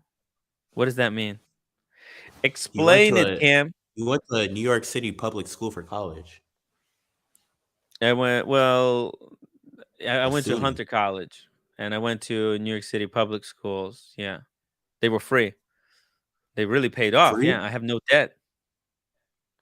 You know The how many fuck? people there are working around with crazy debts into How the fuck hundreds do of you get thousands? school for free? Well, which school? High school? Is he talking I'm college? talking No, about because college college. I had to pay. It was not very expensive, but I still had to pay. I had to work, and my parents helped as well. But it wasn't like ridiculous money. My college was like 4,000 a semester. So yeah, it was considerably cheap. Although I couldn't afford it in the last year. I completely they want me to pay them 4,000, and on top of that, I couldn't even work my job. Like I had to quit the job in order to go to school full time, and I didn't understand how they were expecting me to do that without taking on. And they're basically like, "You just take a loan. Just take a loan." I'm like, "Fuck that! I'm not taking loans." I see what people go through with the loans. You can't. Those loans, they're like for life too. You can never cancel a loan. Like if you took Dude, some have debt, you seen the Joe Biden rollout for the save loan? They're like, didn't if you get on this, loan forgiveness program, yeah, college loan forgiveness program, didn't that wasn't that canceled like last second? no, I think they still have it. I think like if you're like under a certain threshold, like income wise, you don't have to pay back your student loans for like I think 20 years. But it's so low. You have to consistently make like under $36,000 in order to qualify. So it's Oh, like that's if nothing. you want your loans That's nothing. paid off, 36,000. you You have to can't. basically live a miserable ass life for 20 years. Yeah, a friend of mine, he finished some medical school. I think that's like $400,000 in debt, and now he's making like 100K, and that's like it's insurmountable. How the fuck can you ever pay off $400,000 in debt, Cam? How can anyone ever pay off 400,000 of debt with $100,000 salary? Explain it to me. Doesn't make any sense. So, anyways, I mean, I did simple math calculation. I was like, yeah, it's not for me. This is becoming teacher is really for rich people. Like, unless unless your family is extremely loaded, then because there's no pay, like they don't pay teachers any salary. So how would they? Like, I didn't understand the concept. I had to take classes to finish college. I had to pay, and then I had to work full time. How does that make any sense? It's the So that then I resilience. could have the pleasure of more working more. They How? want to make sure that you're resilient and you can like complete shit for an exchange of money. What do you mean? That's Resilient? why, What the hell? yeah. What do you mean? I already paid for it. Resilient. That it doesn't make any sense. It's like actually like throwing people into like front lines and then saying, "Hey, well, we just wanted to make sure before we train you, right? Before we giving anyone any training or any experience, throw them to the front lines first, see if they can survive that, and then we'll see if it's going to be worth. Well, if you can't survive, then it's not really worth the money of training you. It makes no sense." Well, Tim, it's a weed out program for the average American, because at the end of the day, the people that are going to like Harvard and Cornell and Yale, those motherfuckers have that shit paid for, and they're not fucking dropping out. Yeah, The people that can't afford it are gonna drop out, have the debt, and then like work pay it off some or have their meaningless like somebody. job. Huh? I don't see anyone paying off these debts unless they can pay them off from the start. I don't see anyone else I paying mean, these off. Like Tim, if you can pay it that's off, the whole point. they'll pay them Unless you're off. Yeah. unless you're in Yale or Harvard or one of those schools, like that's paying off whatever debt, or if you're taking out any loans going to that school, isn't going to be a problem. But if you go to like the average school and you're taking out loans, you're kind of fucked. Yeah. Well, anyways, I didn't want to take any loans. I don't play with it. I already had some debt, but luckily I was able to cancel that one. But yeah, this low like college loans, they're famous for you can't ever cancel them. But anyways, let's see. Let's keep going here. Oh, by the way, did you see this? You like that? FP Jorns 50,000 offer at 50,000 Chrono on Chrono 24. These go for 60,000. Wait, is it mechanical or is it quartz? It's automatic. Yeah. It's actually, I believe, it's manual wind. It's not automatic, but it's manual wind. So it is like mechanical. Yeah, it's not quartz. It's not quartz. It's the full. And I think this is kind of retail price. This is really not, or this is not much above retail at this point. I think these probably retail around 40,000 anyways, 30 to 40,000. So, hey, if you wanted an FP Jorn, a basic FP Jorn, a one and done, it's kind of becoming within reach. I might do something like this, Cam. Like I could sell the Maurice Grossman, obviously sell a whole bunch of Rolexes and get a one-off FP Jorn. This is not a bad watch to have as a dress watch. Yeah, it's not. It's a pretty good dress watch. Is FP Jordan doing well or is it doing bad? I'm pretty sure they have like super exclusive pieces because they don't make a lot. FP Jordan, some people say Nico Leonard attacked FP Jordan, said that it's there's some clip going around of FP Jordan, I don't know, doing something, and apparently it's the death of FP Jordan. This is what's going to append him. So Nico Leonard talking about how FP Jordan is done, right? Apparently that's okay. But when I say Nico Leonard's watch is a piece of shit that he released, it's the end of the world. I'm causing drama, and I should be done. Like I don't understand some people. Koki C. Tim, would you go into debt for watches, but not for education? Yeah, I would go for debt in watches because, like, the watches that I went into debt for, they were going above retail, even at that time of purchasing them, right? I bought Panda, Daytona, I even bought the Pepsi. That was all on the credit card that I paid off over the next year. And all of them were like, when I bought Daytona, it was going for like 30 grand. It was a no-brainer buy. But with college, I don't know if I'm going to be able to get a job. What if I can't get a job? It's freaking hard out there. Yeah, some teachers make good money, but most teachers make nothing, and they had terrible students. Yo, the new generation, I hate this new generation.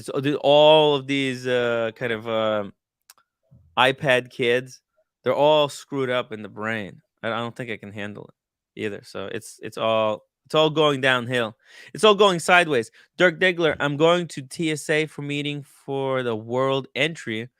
Will my Bahamas passport help me, Timbo, since Bahamas is part of United States? Well, I thought it was. But isn't, yeah, could it, you need a visa? You don't need a visa to travel to Bahamas, do you? At one point, you did. Yeah. Well, but now you just Yeah. travel with your passport, right? During COVID, you did. It During was such a COVID? fucking yeah. Really? In order, you had to have a COVID test, and they'd have to review it to see if you passed, and then you get a visa to go into the country, and it costed like $40 fucking per person. It was like a fucking ripoff.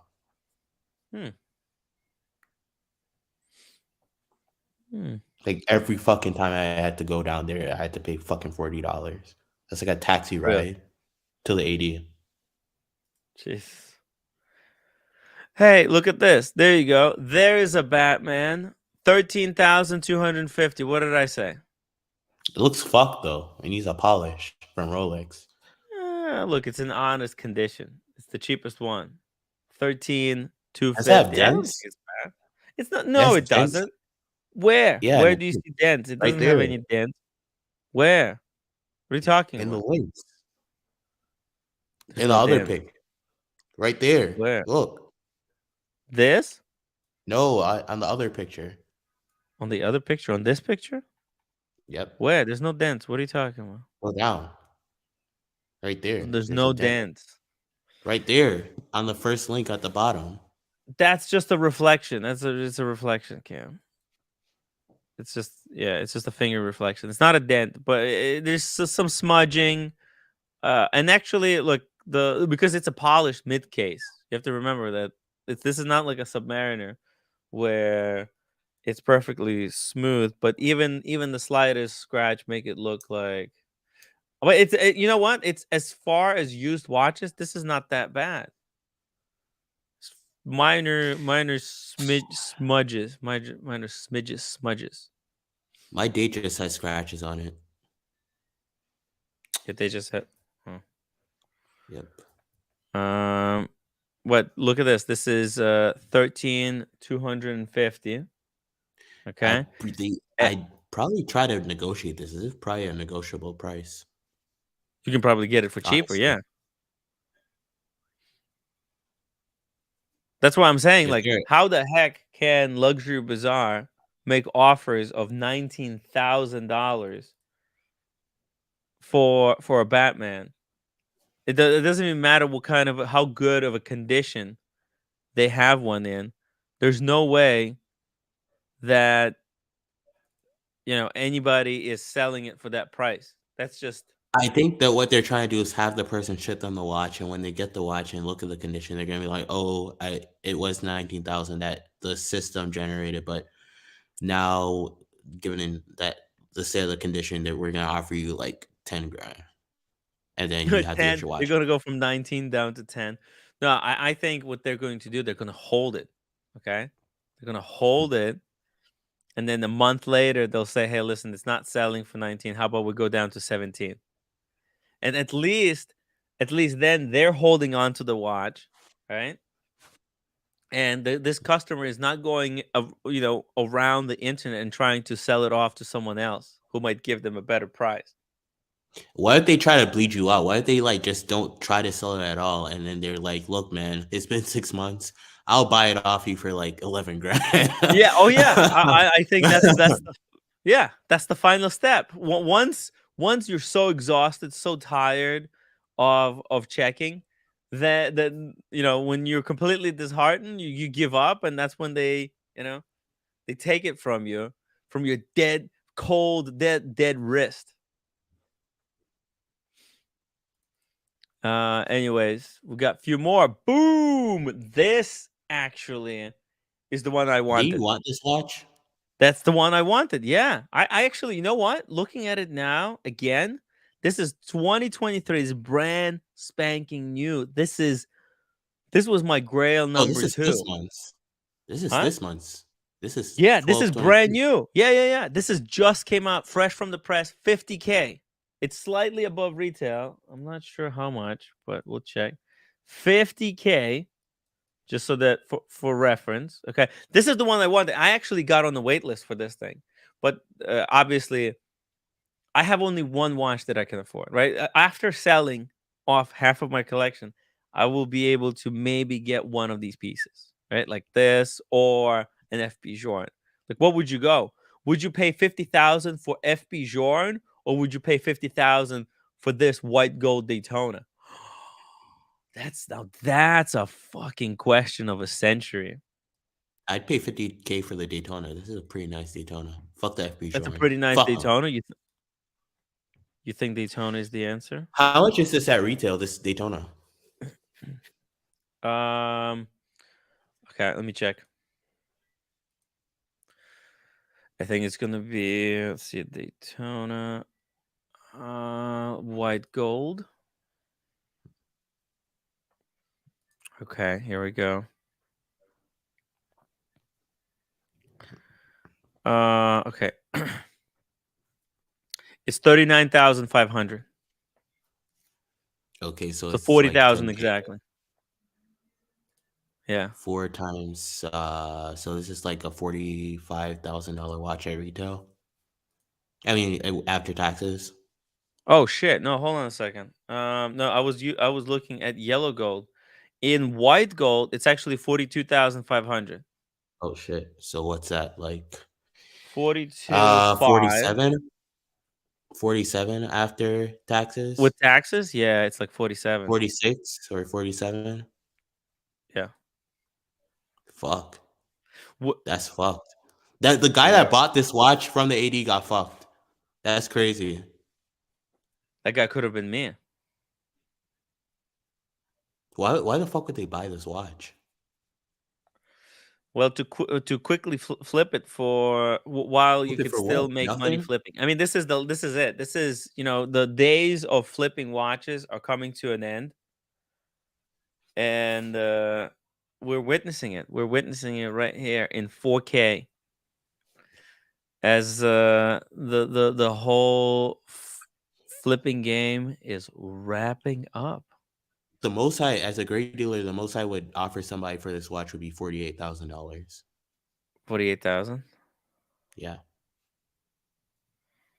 That would be. What the fuck did this guy buy this watch for? To flip He bought it in the same. retail. But why? Well, maybe He's flipping for in the history. same month. Maybe.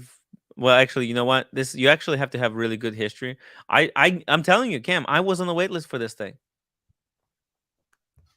I haven't been making calls back because I can no longer afford it.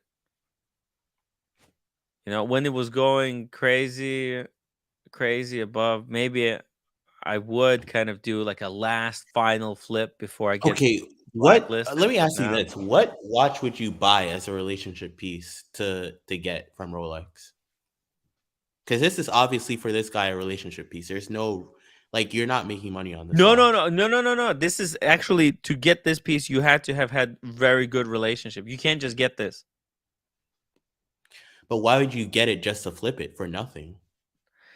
Well, I think the thing is, whoever bought it thought that it was going to go for more money than he actually ended up, flipping it for. I think this is just like, hey, flipping game is coming to an end. Get what you can, flip out, and then, you know what? If you get banned, then you know what? Fuck it. Then you're banned. Who cares? It's not like you can make money flipping anymore. And I bet a lot of people who so-called got blacklisted by Rolex, they're probably going to get unblacklisted. Because right? Yeah. Now they're going to be begging for all these people, if there's people who know how to flip watches, how to make money, they'll sell to anyone now, probably. I had that happen to me with a dealer yeah? It was a dealer in Connecticut. What They're did like, he do? yeah, I'm not selling to anybody that's a flipper. And then when the hype died down on the watch, they called me and they're trying to buddy me up. I was like, bro, back when I needed that watch, you weren't willing to sell it to me. Why the fuck are you calling me about this watch now? Yeah. Yeah, Same thing. I thought you didn't like selling to flippers, buddy. Now you're fucking dude. The last thing that I bought from my idea. What? I bought the bracelet. For What? roommate. Yeah, I bought a bracelet for roommate that I ended up giving to my mom. But still, I bought a bracelet. It was very expensive too. It wasn't Dude, the cheap. 80 must be getting screwed right now. There's no way. There's no fucking way. Yeah. How? Because they've leveraged Rolex to get their other pieces. So like their regular jewelry, their rings, their bracelets, their whatever. Hmm. Now, if you want to watch, are you really going to prioritize getting a overpriced ring from your AD to get a whatever a sub or a Batman that's like damn near retail, or this Daytona that you may like for damn near retail? No, you're gonna probably go with the best price at some in the Diamond District for your engagement ring. You're not gonna go to Brown and Co. That's like overpriced already. Yeah. Just to get a Rolex. Fuck that. To get one of my friends in college, he was like your age, and he bought an engagement ring from Brown and Co, which is one of our ADs here in Atlanta, just to get a Wimbledon date just 36. Nobody's doing that shit anymore.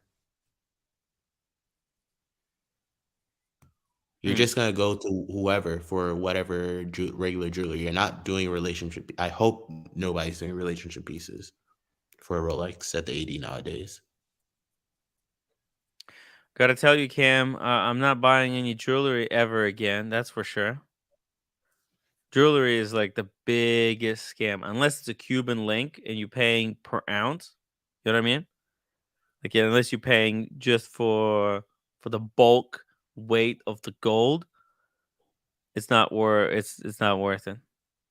I mean, that's why we like watches. You could spend $4,000 on a Hermes bracelet or necklace, or you can get a Tudor. Right. That's gonna hold its value a little bit. It's not gonna Actually, crash in price. Tudor, Black Bay 54. People making fun of it that I bought one. You know what? It's I think European watch company has it above retail. Really? Yeah. So you know what? I'll wear my Black Bay 54 tonight to celebrate. Now that's a proper FU watch. Boom. Not this PRX piece of crap that Nico Leonard is trying to push on his gullible and naive audience. People who think this is going to be cool. Hey, Nico Leonard, he's so edgy. He's putting what literally Bamford and Supreme already did way better on better watches. Oh, he's putting it on a Tissot, and then he's upcharging 600 pounds. Fucking joke. It's joke. Thank you. Boom. Meantime, this is a proper fuck you watch. Boom. No, this actually is a proper fuck you watch because it doesn't draw too much attention. It's the watch is the proper size that a watch should be. It's done fucking well. Like, actually, Cam, if you think about it, right now, this Tudor is culmination of everything that a perfect watch would need to have. It's got glide lock, micro adjustment. It's got water resistance, 200 meters. It's got bezel. It's chronometer certified. It's vintagey looking. I feel like this is a great first watch once you first make money. Like my manager, he has a Longines, but he's like, Cameron, I want to get another watch. I don't know if I want to get a Rolex. I was like, hey, maybe you can get a Tudor. It's a great watch for if you're making 6 figures as your first watch. It's an incredible watch. Yeah. The Black Bay 54. It's thin as hell too. Dude, it's Black Bay 54, Black Bay 58. The best. You put steel reef micro adjustment into a Black Bay 58. It makes it a perfect watch. Actually, shout out to Chris Rowbottom who bought my Black Bay 58. And I installed the steel riff or whatever micro adjustment for him, and guess what? Bark and Jack was spruiking the micro adjustment recently. Look at this. Bark and If I went out for a hooker night with the boys, I'm taking a fucking Tudor Black 54. Usually I have to leave the watch at the crib because I can't afford to get it stolen. But I'd enjoy the Black 54. Now watch this. Boom.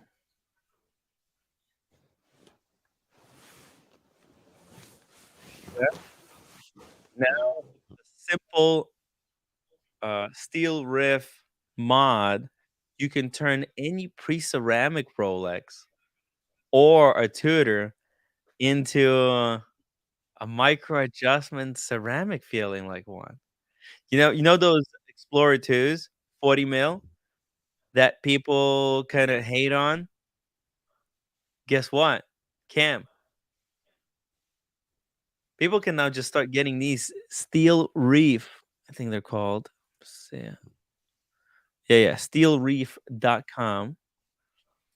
You can basically get a cheap Explorer 2 40, which is probably even a better size for the watch. Then get yourself the micro adjustment, Easy Link, and boom, you got a perfect watch at a big discount. Now that's a proper FU watch. Oh yeah. Anyways, I think this is much better. Oh, here. You can see. Boom, easy peasy. And they have one for, looks like for Zenith now, for Submariner, pre-ceramic sub. Like you don't need it, Cam, but look at this. Explorer 240, that's a perfect candidate. The Explorer 1, 36 mil, those are going for cheap right now. Black Bays, oh wow, 140 bucks. These are expensive. Holy shit. Actually, these are really expensive. 140 bucks. Damn, but it's worth it. Really, really worth it, guys. Seriously. Wouldn't recommend it if I didn't like it. You know what? Oh, Cam, actually, I shouldn't even say it. It's because it's a live stream.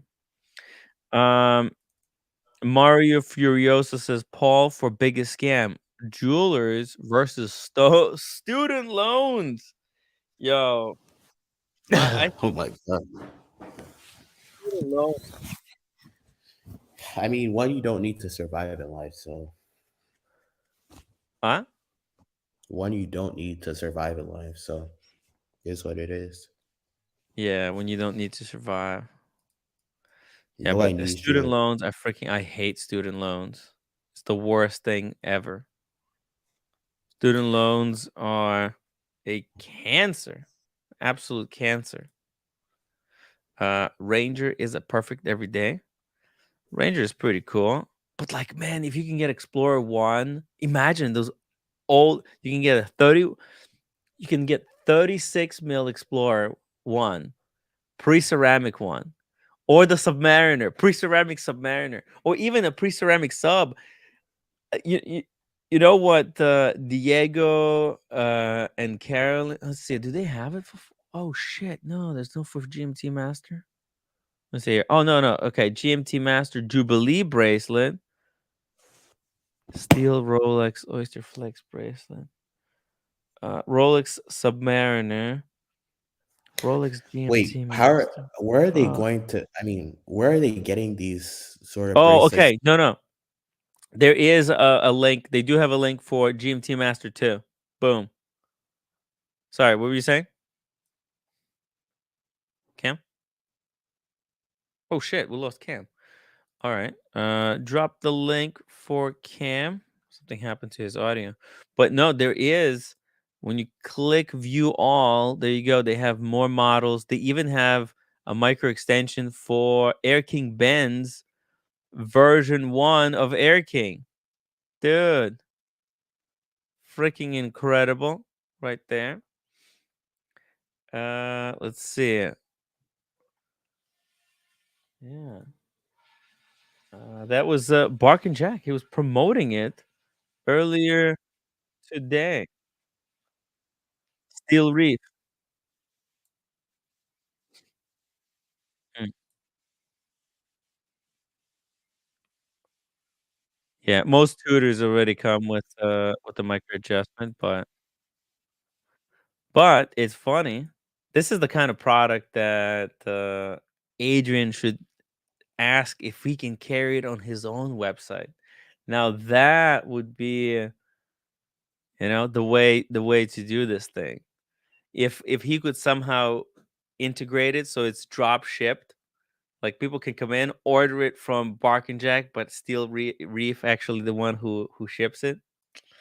That could be a great partnership. But anyways, let's see. European watch company. Let's take a quick glance at what is happening on the European. We've got Oyster Perpetual.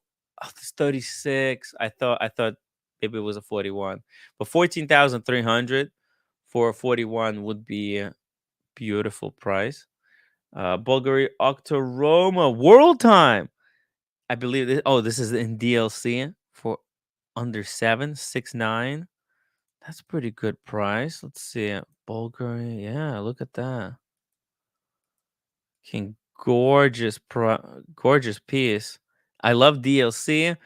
However, let's see. This world time is actually pretty good because it works like a proper world time. There's no button for a quick change, but I guess you can operate the entire mechanism with the crown. So this is really good.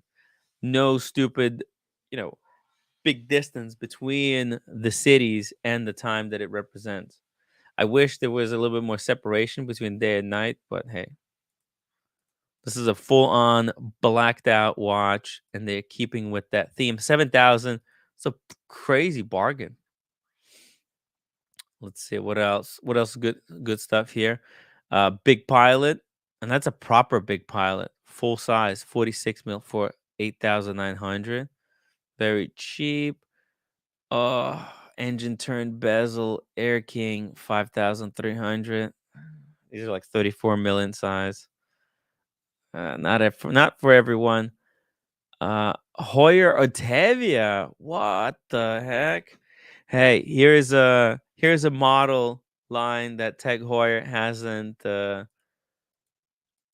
capitalized on yet. I'll just give it a little bit of time.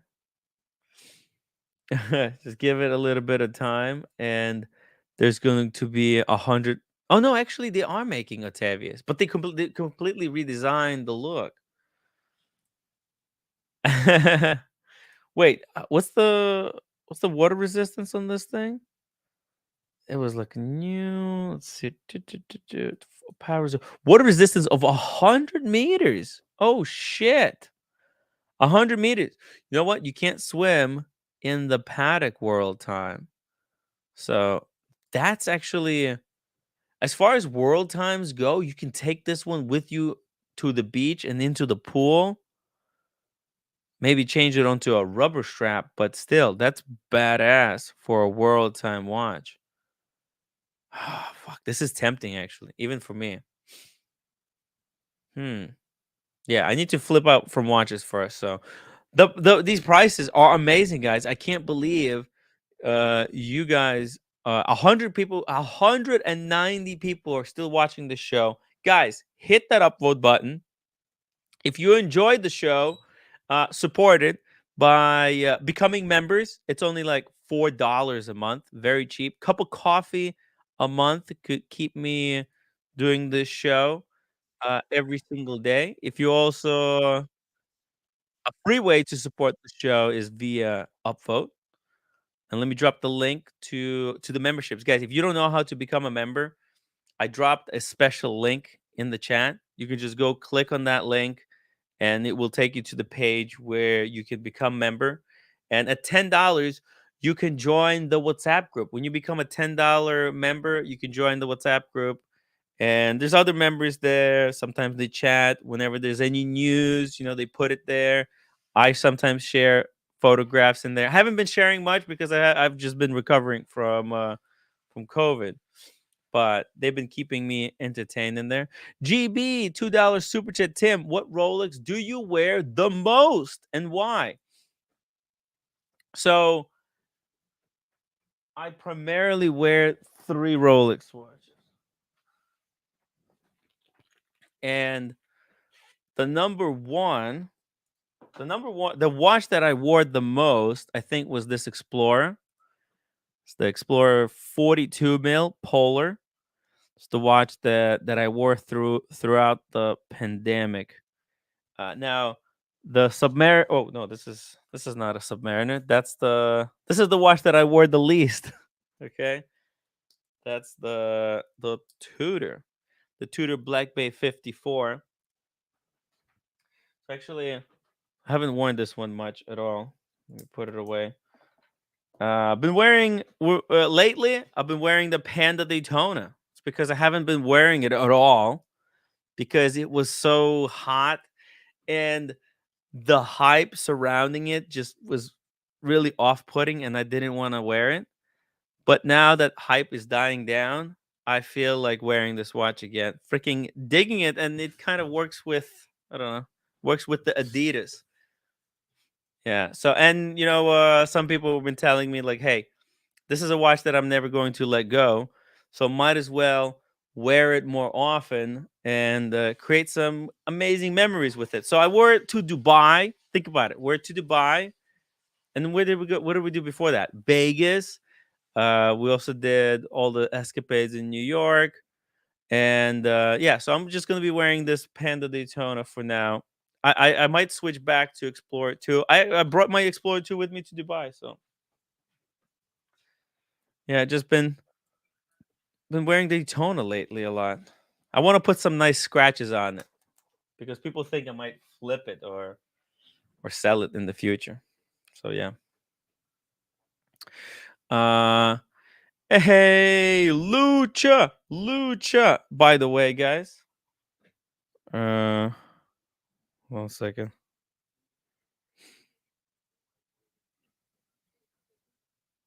Hey. Let me just show you guys a photograph here. Hey, shout out to Lucha and the watch community. Lucha, small G, double D, and OC are in Philly. They're having a bit of a meetup, having a little bit of fun. I don't know this restaurant, but I'm sure they'll tell us all about it tomorrow. And yeah, tomorrow we're going for dinner in New York. So it just never ends here. Okay.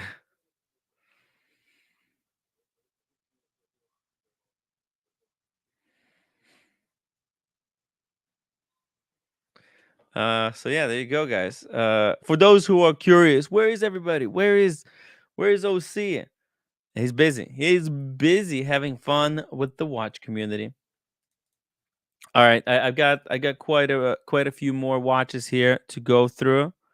We've got besides the Daytona for 50K. This is beautiful. I mean, this is really beautiful. 50K. Gray market retails like 47. Oh my god. See, I was contemplating. There was a time when I thought like, hey, I should really get this. This would be fantastic in my collection. But now, so I would have to get rid of everything, right? And then what? I have to keep my Panda Daytona. So how does this add? How does this slot into the collection? You see, it kind of doesn't. Maybe I should go for a precious metal Daytona, like uh, solid gold, maybe like yellow or rose gold. But right now, unfortunately, they don't have any amazing colors. Like I should get a John Mayer. That could be a crazy cool like second Daytona. This one is great as a primary. This is just a great beater, right? Because it doesn't look like gold. It just looks steel. It just looks like it's white gold. Black dial. What do you do? GB says he just bought an Explorer 2 Polar at the AD. Oh shit! Hell yeah! Nice. Shout out to Explorer 2 Polar. I have the old model. GB, you've got the new one. This is the one with 48 hours of power reserve. As you can see, there's no little crown at 6. Yeah, I don't mind this one. It's some people really like the new one. I'm actually like, I think they're both equally good. Obviously, if you can get the new one, you get the new one. If you want the old one, it's still relevant, I think. I still think the old one is relevant. It's not like it's not outdated anymore.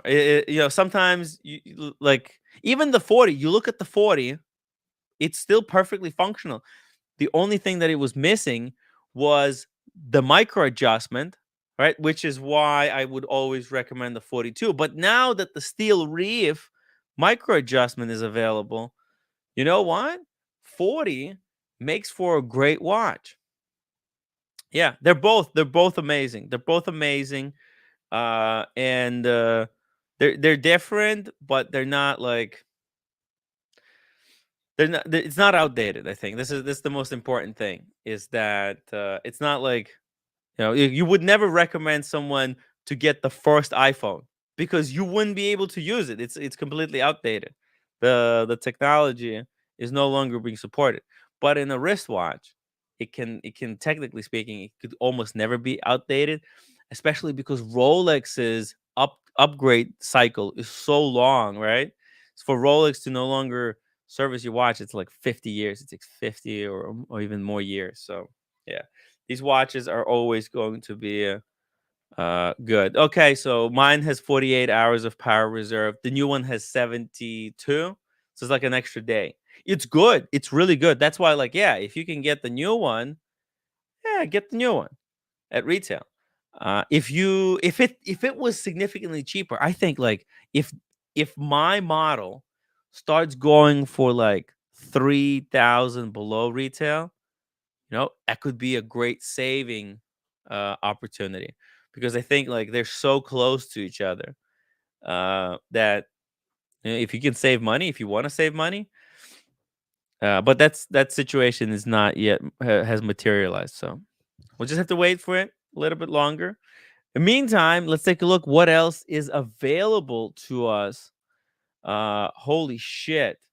Saxonia, almost 50% off. This is why Brian is a genius for getting out of his Saxonia. It's now basically worth nothing. 24,000. I cannot believe it. This is so cheap. Oh, 1 second here. Just a second, guys. Just need to send something. Just give me a second.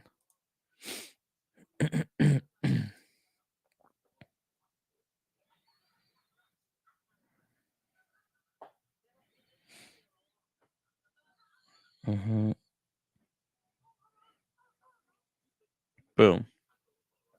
Yeah, 24,000. What do you think, guys? 24,000 for Alenge Unzuna Saxonia. Paddle 1021. Hey, hold on a second. Is this the infamous paddle from Phillips auction, or is it the Sotheby's auction? Yeah, I think that was the Sotheby's. Oh God. James the Advisor, this incredible watch. Yeah, this is freaking wild. 24,000 is a steal. By the way, look at that. There's a Louis Vuitton bag in the background. Oh wow, it's a beautiful bag. Actually, I think it's got an elephant on it. You see this? That's a Louis Vuitton printed, but that looks like an elephant on this duffel bag. It's pretty badass. if you ask me. Oh shit! And then look at this. He had another Louis Vuitton backpack. This one made out of that clear plastic, the clear holographic kind of plastic stuff. Well, the hype stuff is not really holding up well, huh? Interesting. Okay, so here we go. This is a Royal Oak. 23331. Let me just check which one this is. 26331 ST. Uh-huh. Okay. So this is 2021. I believe this is the same one as. Oh yeah. This is exactly identical to the one Oshin has. So please keep this away. 38,000. That's freaking nuts. It was 120. This watch was 120. Now it's 38. I cannot believe it. Don't show Oshin, all right? Don't show anyone. In fact, I shouldn't be showing this stuff. This is too real, too raw. Too real, too raw. Shouldn't be spoken about. Travis Watts, always believe that YouTubers overrate ALs. What's ALs? Langes? Oh, you mean Langes? Yeah. Well, look, Langes are great watches. It's the problem is that they're German. Unfortunately, I think like the thing is when the entire market kind of takes a big hit, people retreat back to the basics. And what are the basics? They go to the oldest, most recognizable brands. They go to Rolex and Patek. So Lange, even though some might argue is their quality or their watches are better than Patek, and some of it may be true. I don't know how much of it, but they do know how to put together a watch.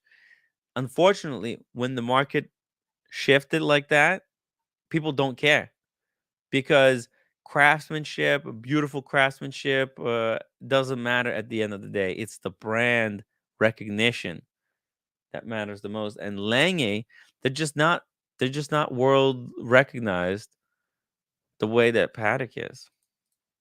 Dr. Bob says it's like you should buy watches because you want to wear them. Fuck. Don't remind people. Come on. They're not for wearing. These are for investment. 38,000. Yeah, Oshin lost tons of money. But look, anyone who bought watches, saw them rise to ridiculous peaks, and then saw them fall, is basically guilty of the same thing. All right, here we go. Let's see some real hyped stuff. RM11 in gray titanium. Now this one I actually love. I'm no longer a fan of like RM11 because compared to the newer releases, it's so inferior. Like the dial, you think the first time you see RM11, you think it's incredible actually when you look even closer, but then you see the new models and they're on such a higher level that it you can't look back at RM11 and think like, hey, this was good. It's kind of like the difference. So you guys who will understand, it's like looking at a video game for like this is PlayStation 1 graphics on Richard Mille RM11 PlayStation 1, and the new one is PlayStation 5. All right, like that's how big of a leap forward in definition I feel like the newer RMs are compared to these older ones, the non-in-house. So yeah, the RM, it's pretty cool though. Look, the titanium ones. See, even though it's going to be bulky, it's not going to be ridiculously heavy because at least it's made in titanium. So, and in this gray color with white strap, it kind of looks nice. It doesn't look hyped as shit. So No offense there. How about this one? A full ceramic Hublot for 35,000. 35,000. Now, this was Hublot created this watch, I believe, and they were aiming for this to sell around for 100K, right? Okay, the MSRP was 69. So they were targeting like around 100K because they wanted to make a cheaper version of what I think Richard Mille made this one for like 500. And they thought, oh, hey, there's an opening in the price market where we can make a ceramic watch for around 100.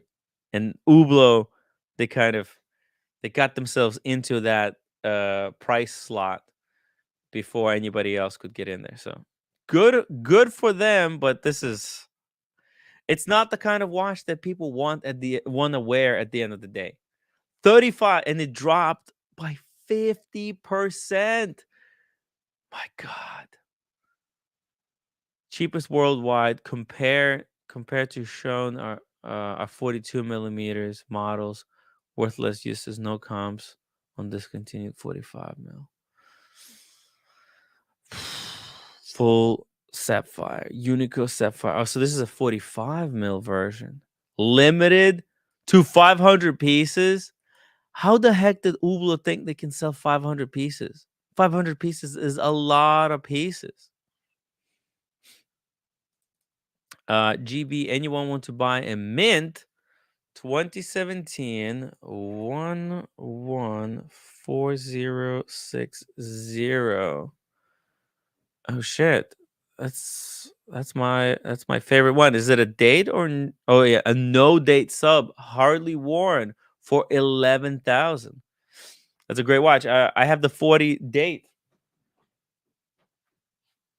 In fact, I think this is the greatest Submariner. It's better than the new version. GB, if you want to sell your sub, your old model sub, and then upgrade to the newer, I'm telling you, it's not worth it. The old model, this version is actually better because the whole thing is just smaller and more compact. You don't need the extra millimeter in the bracelet. It adds weight and much more difficult to wear. Unless if you just want to sell it, that's fine. But if you want to later upgrade, I wouldn't do it. So yeah, this sapphire. All right, let's go to the next one. Here's something that we may recognize. So this is like Buckley's day date, but with diamond baguettes, and it's holding value 45.9. I believe this is even going above retail, maybe slightly above retail. So Buckley's watch was like he didn't go for what most people would consider a more desirable model, the green dial. He went with the chocolate dial, but maybe in this market it like those chocolate dial ones are the ones that people really hold. They don't just go out and flip. So they hold maybe value a little bit better because yeah, look at this. This is with diamonds though. I don't know if Buckley would have went for it if it had diamonds. But I think he should have if he had that option, but no, he obviously didn't. Anyways, chocolate dial day date. Then we've got the left-hand drive, and this is freaking wild. Unworn for 16.8. The cheapest I have ever seen. The cheapest price on the left-hand drive. Potentially, this watch, people thought it could have went for 100K. Like this Rolex could have made this into a 100K watch if they released only a handful and then they cut the production in the second year. The way they did it with the Oyster Perpetual. But they didn't do it because they don't care about making or creating these really hyped, super desirable pieces. They just want to make watches, unfortunately. So, yeah. 16.8 for a left-hand drive. Slightly above retail. I think actually, like, if you really want a left-hand drive, They're becoming, and actually, I think if this watch were to get discontinued, it will very quickly start going up in price. So this is one of those pieces that if you want, you should get, but if you can't, then if you can't, you can't. But like if you really want, it's probably 16.8 is not ridiculous for this watch. George Vargy says, sorry, Timbo, but the best day-date rose gold is the Eisenkaiser. I agree. But when we're talking about non-specialty dials, there's not much there. But you know what? This diamond indice, chocolate dial day-date, this is as close as a day-date can come to the Eisenkaiser. Right? Because this is everything but the cigar.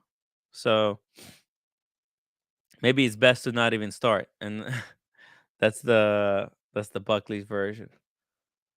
Because he has with the regular loomed hour markers, which is which I actually a little bit more functional because you can tell the time at night. Maybe just a little bit, but still, with diamonds you can't tell anything. Anyways, left-hand drive. We also have. That's right. They finally came in. The beauties. Wow, look at that. That's 1908 for you. 1908 with a look at the beautiful green back for the leather. I also wonder how this deployant is going to work. It looks fantastic. Deployant buckle. Obviously, it's gold. You can see the contrast that the rose gold has against like this white gold. The movement looks good. Oh my god, I'm really excited about this watch. And I wonder what kind of surprises they're going to have for us in the next few years. Because I'm expecting to see I'm expecting honestly, like look at the way the 6 o'clock subdial is emphasized, right? It's got the full train track around it. I wouldn't be surprised if we would see a 3 dial like a annual calendar to be released like next year or maybe in 2 years, with a subdial at the 3 and subdial at the 9, right? Completing these kind of rings, like boom, boom. They add 2 more because remember, in this movement, the running seconds at 6 o'clock, this is actually a complication. They have a module that takes, so there's actually a seconds hand power in this movement, a central seconds hand. There is power that goes to the central seconds hand, but apparently they redirect. They create a special module in order to redirect that power to 6 o'clock. So because I'm thinking that they're trying to make this movement as a base for a lot of new complications that they're going to add to their Cellini models. It would be cool to see Rolex go head to head with Patek, by starting to make 1908 line into kind of what Calatrava line or Grand Comp line in Patek looks like. Let me just bring it up and let me show you how I think Rolex could develop it. Okay, oh my god, so many. Okay, here we go. Let's go to Patek. So just their Grand Comp, very easily they could make a perpetual. I mean, it's not easy to make a perpetual calendar, but they could turn that Calatrava into something like this 5327, right? By adding, they could also make a moon phase and a date version, which they already have a movement for.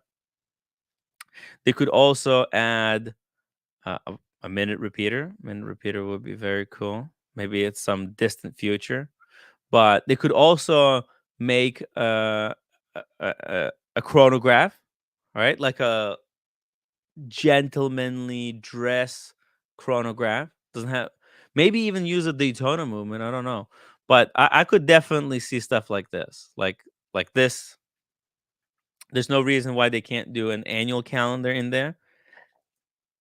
Annual, perpetual, moon phase with a date, a chronograph, and that one uh, movement could be the base for all of these complications that they could develop in the upcoming years. It's gonna be interesting to watch the 1908. 1908. So yeah, and how much did they want for it? 26,650. That's, I think, a couple of thousand above retail. Let's see here. 1908. Here we go. All right, this is a white gold. So the retail for this watch is 23,300. So they want basically 3,000. Oh no, actually you add taxes, 23 plus taxes, it becomes like 25. So we're barely above retail here. Just a hair above retail. And that's, yeah, on the new model. If this starts going below retail, I think I might go for one, guys. I will sell off the Grossman and get into a 1908. This would be a great way to start. To great. It's a great alternative dress watch. But maybe I'm gonna be accused of being too big of a Rolex fiend. Anyways, here's a world time that we could compare. Holy shit. 5110R watch only 26.5. What the fuck? And that comes on the deployant buckle. Just so you know, guys, that deployant is like $3,000. Okay. This is with that beautiful micro rotor, of course. Holy shit. If I could trade my Maurice Grossman right now for this, I would. Boom. Unfortunately, fairy tales are not real. We can't have everything we want. Yeah, look at this, guys. Holy shit. It's a proper world time. Not a joke world time. A proper world time. Wow.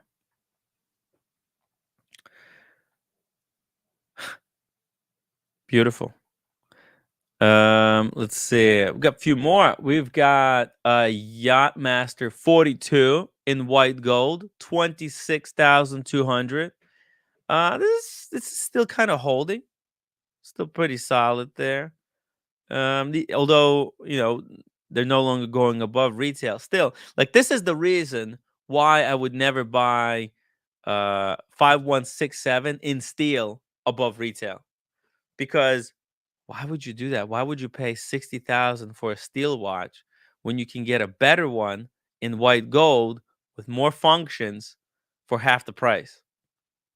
You see what I mean? Because this watch exists, I would never buy a Calatrava. It just doesn't make sense. I mean, not the Calatrava, the Aquanaut. Rose Paul says 1908 is a great alternative to Grossman, the same way Coke is a great alternative to crack. I mean, it is, but yeah, exactly. It's an unusual alternative. Obviously, look, my stepdad, he's got the 5196, so I think I got a proper dress watch covered. If I ever needed one, I could probably borrow it. But hey, for me, give me 1908. Oh, this is a watch that everybody's going to love. FB Jorn Sports Line. Hey, Brian recently got his. I think this one has a potential of actually increasing in price, because this is FP Journe at the end of the day, and I think this whole trying to take down FP Journe is going to fail. FP is going to rise from the ashes, and this model could start going for some crazy money, because there's really, like, if you guys think about it, there's probably less than 100 of these out there. That's not a big number. Small G. Tim, you compare a Genta design to a normal Rolex.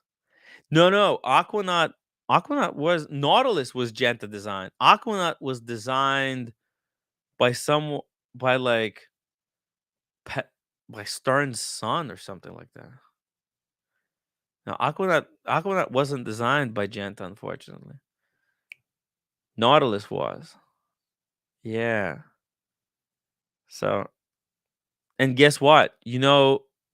Genta was asked what watch he wishes he designed, and there's only watch design that he envies, and that was the Oyster. Boom! You see that? Travis Watts, $10 super chat. Thank you for the chat tonight. I appreciate the effort. Hey, Travis, it was fun. It was a fun show. Guys, make sure to hit that upvote button. I would really appreciate it. Upvote the stream if you like it. If you want more streams like this, upvote and support the show. All right, guys.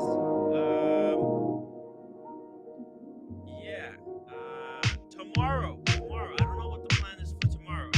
It's going to be a little bit tough. We're probably going to do a dinner live stream with the watch community. Probably in the city. So if you're coming in the city, if